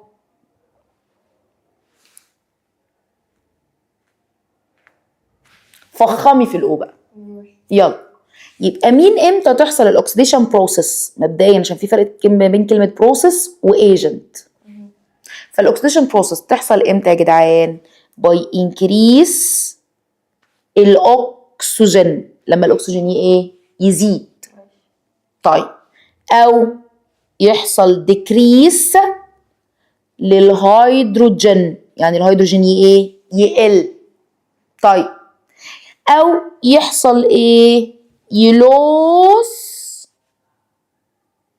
الكترون. يبقى انا فخمت في ايه؟ في الاو. تاني. ها، انا عندي امتى ابقى اوكسيديشن بروسيس؟ في 3 حالات. دي بنسميها تراديشنال ودي بنسميها الكترونيك. عندك التراديشنال اللي هي باي انكريس الاكسجين او ديكريس الهيدروجين. طيب او يحصل ايه؟ لوس للالكترون. طب ولو حصل لك لوس للالكترون يا امال، يبقى انت في الوقت ده اسمك ايه؟ بوزيتيف اي.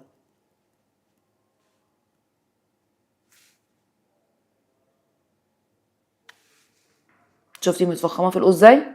شايفه اللي انت حفظتيه ده؟ شقلبيه. فتعالي ينقط فين؟ في الريدكشن بروسيس. ها، اول واحده استنتجي بقى لوحدك، انت مش عارفاها. ها، ما هو شقلبي. اشقلب ازاي؟ لو هتبقى يبقى انكريس، يبقى ديكريس. شاطره. يبقى ديكريس مين؟ اوكسجين. ممتازه. طيب او ها، ديكريس هيدروجين هنا تبقى انكريز انكريس ايه؟ ممتازه جدا. طيب نيجي هنا اهو عكس اللوس جين. تمام. فيحصل ايه؟ جين الكترون. نيجاتيف. طب ولو انا بجين الكترون يبقى انا ايه؟ نيجاتيف. ممتازه كده. ازاي؟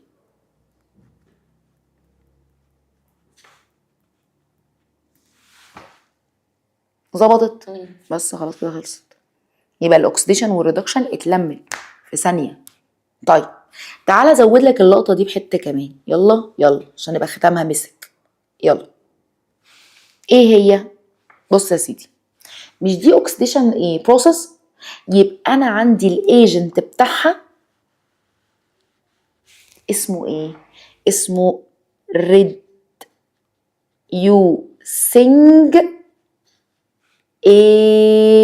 agent او بيسموها reducing factor.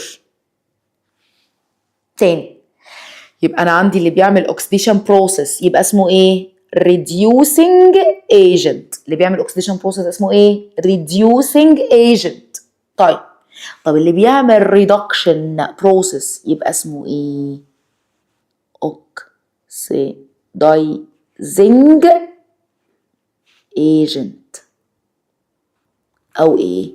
factor. يعني ماشيه الايه؟ العكس. تمام. يبقى انا كده لميتها لك ايه؟ في شوال. اتلمت معاك الاكسيديشن والريدكشن في منت. فتعالي كده قوليها مره تانية. ها، ايه الفرق ما بين الاكسيديشن والايه؟ والريدكشن. تعرفي تقوليها؟ اوكسيديشن احفظي واحده وشقلبي الثانيه. انا حافظاها. اوكسيديشن بفخم الاو، حافظاها والله العظيم من ايام ثانويه عامه، حرفيا ما بنساش ابدا. ليه؟ بفخم الاو، بشوفها قدامي. يعني ايه اوكسيديشن؟ فاقول له انكريس اوكسجين او ديكريس هيدروجين او لوس للالكترون فبيتحول لبوزيتيف ايون. انا شايفه اوهات اوهات اوهات اوهات وفاهمه ان الاكسديشن بروسيس اللي بيعملها اسمه ريديوسنج ايجنت. طيب العكس تماما، انا حفظت الاكسديشن اشقلب في دماغي الكلام بقى، فزي ما انت استنتجتي هتبقى ديكريس اوكسجين انكريس هيدروجين جين الكترون وهتتحول لنيجاتيف ايه ايون. هي كده مشكله؟ طيب لو لعبتي بقى لعبه اكسجين وهيدروجين يبقى هما بالنسبه لهم اسمها تراديشنال ايه؟ تراديشنال بروسيس او تراديشنال اوكسيديشن وريدكشن او اللي هي الميثودز التراديشنال. طيب لو الميثود اللي هي الالكترونيك معناها ان انا بلعب لعبه مين؟ لوس الكترون وجين ايه؟ الكترون. هي كده مشكله؟ طب تمام زي الفل. تعالى دلوقتي اقول لك ايه؟ اقول لك مثال عشان نطبق الموضوع وايه؟ وينتهي. تعالي عندك هنا هنبدا نقول لو انا عندي مين من غير ما نبص كده بس.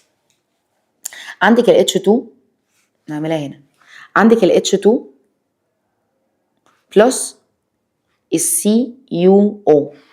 هو هيدالك في الامتحان كده هيطلع لك ايه؟ قال لك باي هيتنج بيحصل ايه؟ بنطلع Cu بلس H2O وبدأ يقول لك لو سمحتي قولي من دولة الاكسيديشن ومين من دولة الايه؟ الريدكشن. بس بقى ايه؟ انا طالبه دلوقتي 4 حاجات: اوكسيديشن بروسيس وريدكشن بروسيس واوكسيدايزنج ايجنت وايه كمان؟ وريديوسنج ايجنت. تعرفي تعمليها؟ تعالي كده ايه اعلمها لك. مبدئيا هبدا ابص افتر وبيفور، يعني ايه؟ قبل وبعد. فانا عندي مين نوت؟ عندك الهيدروجين صح؟ ادي الهيدروجين اهو يا ايمي. اروح اتريسنج يا امال. يعني ايه تريس؟ يعني امشي وراه اتتبعه. اروح اتتبعه لحد ما اشوفه بعد الايه؟ بعد السهم. حبيبي انت كنت داخل H2 عاديه، خرجت بقيت ايه؟ H2O. ممتازه. يبقى في الوقت ده يا امال حصل ايه لل H2؟ زاد عليه مين؟ أكسجين. انكريس اوكسجين. معناها ايه؟ اوكسيديشن بروسيس. يبقى حصل ان هو ايه يا امال؟ Oxidation process.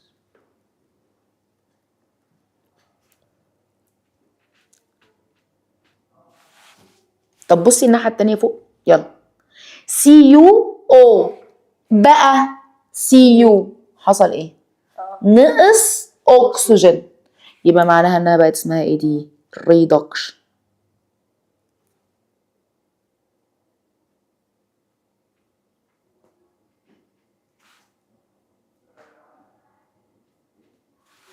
فيها كده مشكله؟ طب تمام. يبقى ممكن تقومي انت بقى في الحل عامله كده. عامله ايه بقى؟ قسمه كده الايه؟ الصفحه بتاعتك وتقومي كاتبه الاوكسيديشن والريدكشن وتقومي مفككاها لجزئين. فالاكسيديشن بالنسبه لك اللي هو مين؟ لما ال H2 بقى H2O. ليه؟ عشان حصل انكريس للاكسجين. طيب هنا هوت بتقولي لي فوق لما CuO اتفك بقى ايه يا امال؟ Cu. يبقى ليه؟ عشان حصل ديكريس للاكسجين. طيب في الوقت ده بقى الهيدروجين يتسمى ايه؟ يتسمى reducing agent او factor. طيب والCuO يتسمى ايه يا امال؟ يتسمى oxidizing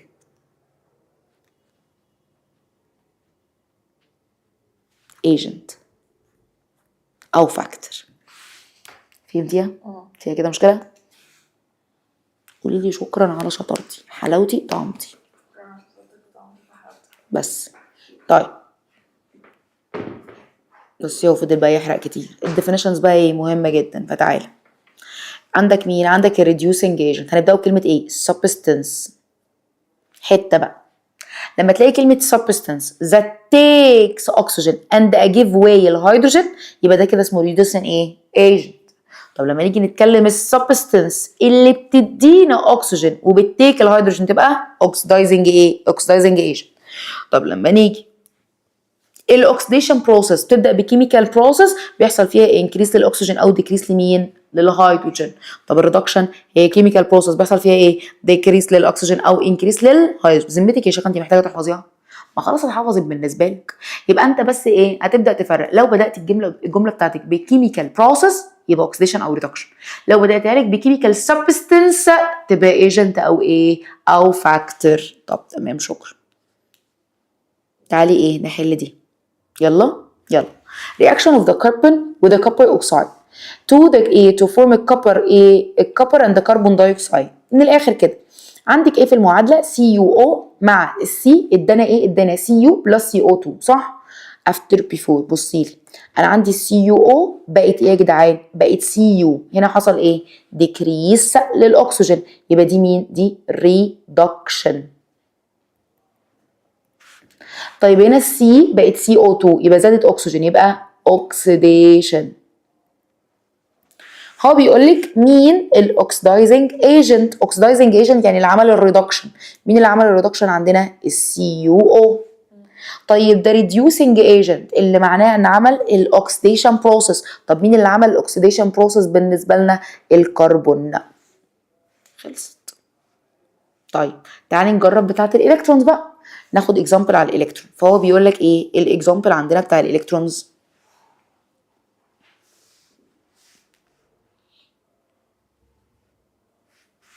لو انا يا امال مدياكي Na ومدياكي ايه؟ مدياكي Cl2، قلتلك الاتنين دول اتكونوا ايه؟ 2NaCl. طلعي الاكسيديشن والريدكشن ازاي؟ بصيت عندك اكسجين عندك هيدروجين، يبقى احنا كده بنلعب لعبه ايه؟ الكترونز. ايمو لسه قايله لك لقطه الخطوبه صح؟ فمين الاولاني بوزيتيف والتاني نيجاتيف؟ طب هو مش كاتب لي، ما تكتب لنفسك. هو ستاندرد طول الوقت كده؟ طول الوقت كده. فاحنا عندنا مين الاول بوزيتيف والتاني نيجاتيف. تعالي كده نبص ونبدا نعمل كده. الصوديوم قبله بعض والكلوراين قبله ايه؟ بعض. طب يلا انا كان عندي مين؟ كان عندي ال Na بقت Na بوزيتيف والCl بقت Cl نيجاتيف. يبقى هنا هو حصل ايه؟ بوزيتيف ايون. خرم عينك اهي. يبقى ده ايه؟ اوكسيديشن. شطور. اوكسيديشن ايه؟ بروسيس. ويبقى ال N ايه؟ reducing agent.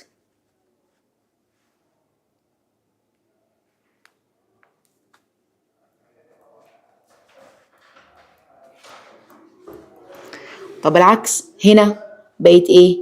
نيجاتيف ايون، فتبقى البروسيس اسمها ايه؟ reduction process.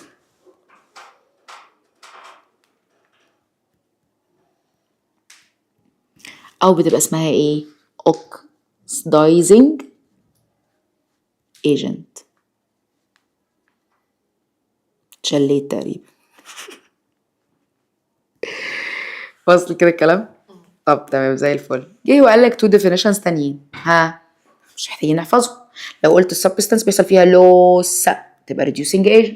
طب بيحصل فيها جين يبقى oxidizing agent. طيب هي البروسيس اللي بيحصل فيها ايه؟ لوس oxidation. طب بيحصل فيها جين reduction. فيها كده مشكله؟ طب ممكن اسالك سؤال؟ هو الاكسيديشن والريدكشن هما الاثنين لازم يجوا مع بعضهم ولا كل واحد يجي لوحده؟ لازم يبقوا مع بعض. شطوره. يبقى دي بنسميها ايه بقى؟ بيقول لك الاكسيديشن والريدكشن ار ايه؟ concurrent process. ريبيت افتر مي اسمها ايه؟ concurrent. تاني اسمها ايه؟ concurrent. يعني ايه؟ يعني عمليتين متلازمتين زي احنا كده انا وانت ملتصقين، فنروح مع بعض نجي مع بعض واوزع رايحين جايين مع بعض. فدي مالها concurrent process، يعني هما الاثنين ايه؟ متلازمين زي الملك والكتاب. يعني مالهم؟ بيحصلوا في نفس الايه؟ في نفس الوقت، رغم ان هم عكس ايه؟ عكس بعضهم بس مكملين لبعضهم. فعشان النمبر اوف ايه؟ اوف جيند الكترون في الريدكشن هو ايكوال النمبر اوف ايه؟ اوف ذا لوس الكترون في الايه؟ في البروسيس بتاعه الاكسيديشن. فالسؤال ده جيف ريزون مهم جدا. طيب some metal are strong reducing agent while most of non-metals are strong oxidizing agent. ليه؟ عشان الميتالز بتند تو لوس، طيب بالنسبه لنا النون ميتالز بيتند تو ايه؟ جين. فيها كده مشكله؟ وصل كده الكلام؟ طيب تمام زي الفل. محتاجين نقول اكزامبلز تانية. تعالي نحل الاكسرسايز ده. نحل اكسرسايز 1 واكسرسايز 2 وشويه اكسرسايزز كمان وخلاص. يلا. لا مش هينفع، ولادنا حبايبنا مش قادره. يلا. قال لك using the opposite table answer the following questions. بصي لي كده، التيبل اللي قدامك ده مديكي الاليمنت اللي هو مين؟ اللي هو الالومنيوم، ومديكي مين؟ مديكي الكلورايد. انا بحل بالاسود بيجيني عقده نفسيه. الالومنيوم ومين؟ والكلورايد. ما تتكلمش معايا تاني. صح كده صح كداب. مش جايين بالليل اصلا. مش عايز. خليها لك هذا فراق بيننا. ده يوسف اللي ما ركزش في الفيديو الاولاني. عشان بنطق انك بقى خلاص وصل. شكرا. مش عايزه منك حاجه. طيب الالومنيوم ده عندنا ايه؟ اتوميك نمبر 13 وعندنا الكلوراين 17. نيجي نوزع. عندك ايه؟ 2 8 3. ما اعتقدش ان انت محتاج حاجه، وان هو 2 8 ايه 7. تعالى كده نبص. بيقول لك ايه؟ بيقول لك using the opposite table enter the following write the equation of the reaction of the aluminium وكلوراين. فهنكتب لك ايه؟ هنكتب لك الرياكشن بتاع الالومنيوم والكلوراين. حلو ده بالتعميل. تعالي. الالومنيوم ده اللي هو ايه؟ اللي هو Al. طيب والكلوراين ده اللي هو ايه؟ اللي هو Cl2. سامع عشان دي الشاشه كبرها لك عشان ما اشوفيش. ماشي. في مصيبه ولا ايه؟ لا عايزه الكاميرا، مش عايزه الكاميرا. ماشي. عشان 9 ل10 حالا انا قلت خلص. بيطردوني من السنتر. حسبي الله ونعم الوكيل. مونتاج ولا ما وصلناش؟ يلا يا امل. عندنا مين؟ عندنا الالومنيوم هيروح ايه؟ هيرياكتد مع الكلورايد. حتتك دي. يلا. السي ال ده ماله؟ لازم يبقى 2 يا مان، لان هو مرتبط مش سنجل ايه؟ زيك. شكرا. تعالي. هبدا اكونها. تكون ايه؟ هيتكون Al مع السي ال. بس انت عرفتي الفالنسي بتاعتك صح؟ هنا الفالنسي بتاعي كام؟ تراي. هنا 1. طب ليه مش 7؟ ليه مش 7؟ اقولك. علشان خاطر انا الفالنسي هو the number of electrons which loss او gain. فانا كنت 3 يبقى انا هلوس كام؟ 3 طبيعي. فاكره اللعبه اللي كنت بقولها لك في الحصه بتاعت المره اللي فاتت؟ اللي هو ايه؟ انا معايا 3 الكترون ومحتاجه 5. هعمل ايه؟ ابدا ارمي ال3 ولا استلف 5؟ ارمي ال3. فيبقى ده كده دوت ايه؟ الفالنسي بتاعي. طب انا عندي 7 الكترون ارميهم ولا استلف 1؟ يبقى انا هنا استلفت الواحد، عشان كده الفالنسي بتاعي مونو فالنت. تمام. طيب هنيجي نقول بقى هيكون ايه؟ هيكون AlCl. الالومنيوم كام؟ تراي فالنت. والكلوراين كام؟ مونو فالنت. اعملي كروس مالتيبليكيشن كده فهتبقى ايه؟ هتبقى Al1 Cl3. هي كده مشكله؟ طب تمام. نيجي بقى نقول هل يا ترى دي بالانسد ايكويشن يا امال بذمتك؟ ليه؟ عشان في Cl2 هنا هو 3 وهنا هو كام؟ 2. طب نعمل ايه؟ نضربهم في بعض. 2 في 3 ب6. الله يحرقك. يبقى 2 في 3 بكام؟ ب6. واقوم حاطه هنا كام؟ 2. واقوم حاطه هنا كام؟ 3. تمام. طيب هنا الالومنيوم ضربت من هنا فهنحط منها كام؟ 2. فيها كده مشكله؟ طيب هنا ده بوزيتيف ولا نيجاتيف يا امال؟ وده ايه؟ طيب قولي لي مين الاكسيديشن ومين الريدكشن؟ لما الالومنيوم يتحول لبوزيتيف يبقى اسمه ايه؟ اوكسيديشن وريديوسنج ايجنت. طيب والكلوراين لما تحول لنيجاتيف بقى اسمه ايه؟ ريدكشن بروسيس او اسمهم ايه؟ اوكسيدايزنج ايجنت. خلصت؟ الاوكسيدايزنج ايجنت بالنسبه لك هو مين؟ الالومنيوم. طيب الريديوسنج ايجنت هو مين؟ الكلوراين. تعالى نحل الاكسرسايز نمبر 2. فبيقول لك ايه؟ in the following reaction losing and gaining electrons. اصلا هو بيقولها لك بيغششها لك عشان خاطر لو انت ايه؟ لو انت حوله وما شفتيش ايه وافتكرتي ان هي هيدروجين زي انا كنت حوله. طيب losing وجيننج يبان قبل ما يعملوا انتاج. losing وايه؟ وجيننج للالكترون. هو قال لك اصلا. فبيسالك سؤال كام سؤال. اولا what is the type of this reaction؟ بتحليها لوحدك. Mg plus 2HCl. Mg اللي هو انت، لا Mg اللي هو انا. ام جي اللي هو انا اللي هو القويه المفتريه، ماشي. و اتش سي ال انتي ومعاكي ساندوتشك. انا بعمل ايه؟ دي كده قفاكي واخد منك ايه الحاجه. يبقى ده كده اسمه ايه؟ اسمه simple substitution reaction. طيب نيجي نتكلم show the oxidation and reduction process في الايكويشن اللي قدامك دي. فكل اللي انا هعمله اعمل ايه؟ هبدا ابص كده الام جي هنا هو بقت ايه؟ بوزيتيف، وهنا بقت ايه؟ نيجاتيف. كبر بس كده عشان خاطر نعرف نشوف. ام جي بقت بوزيتيف والسي ال بقت نيجاتيف. فالام جي ده ماله؟ اتحول لام جي بوزيتيف. طيب والسي ال اتحول لايه؟ لسي ال بالنسبه لك كان ايه؟ كان نيجاتيف. طيب يعني ايه؟ يعني الام جي بالنسبه لنا اوكسيديشن. انا مش لاقي مكان اكتبها. الام جي بالنسبه لنا هيبقى ايه؟ هيبقى اوكسيديشن. طيب والايه؟ والسي ال ده هيبقى ايه؟ هيبقى ريدكشن. هي كده مشكله؟ طب تمام متشكرين. exercise 4. which of the following reaction represented oxidation process and which of the following illustrated the ايه؟ the reduction. تعالي الام جي بقت بوزيتيف ايون، يبقى معنى الكلام انها ايه؟ اوكسيديشن. السي ال بقت نيجاتيف ايون، يبقى معناها ايه؟ ريدكشن. طيب الاف بي الاف اي بوزيتيف ايون بقت بوزيتيف ايه؟ بقت بوزيتيف 3، يبقى معنى الكلام ان هي ايه؟ بقت اكتر. يعني عملت ايه؟ عملت لوس لالكترون اكتر، يبقى معنى الكلام انها ايه؟ اوكسيديشن.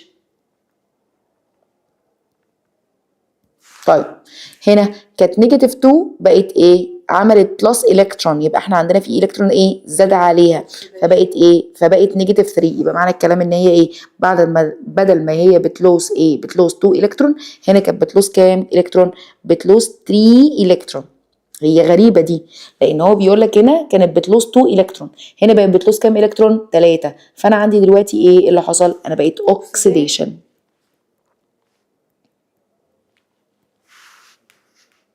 هو سمري بقى، هو كتب لك السمري بتاعك. احنا كده كتبنا سمري اجمد من السمري ده. وبكده نكون خلاص خلصنا lesson 1. Thank you for your watching. عايزه بس افكرك ان الاسئله بتاعت كتاب المعاصر نازله كلها على منصه اسمها ايديو فاليو.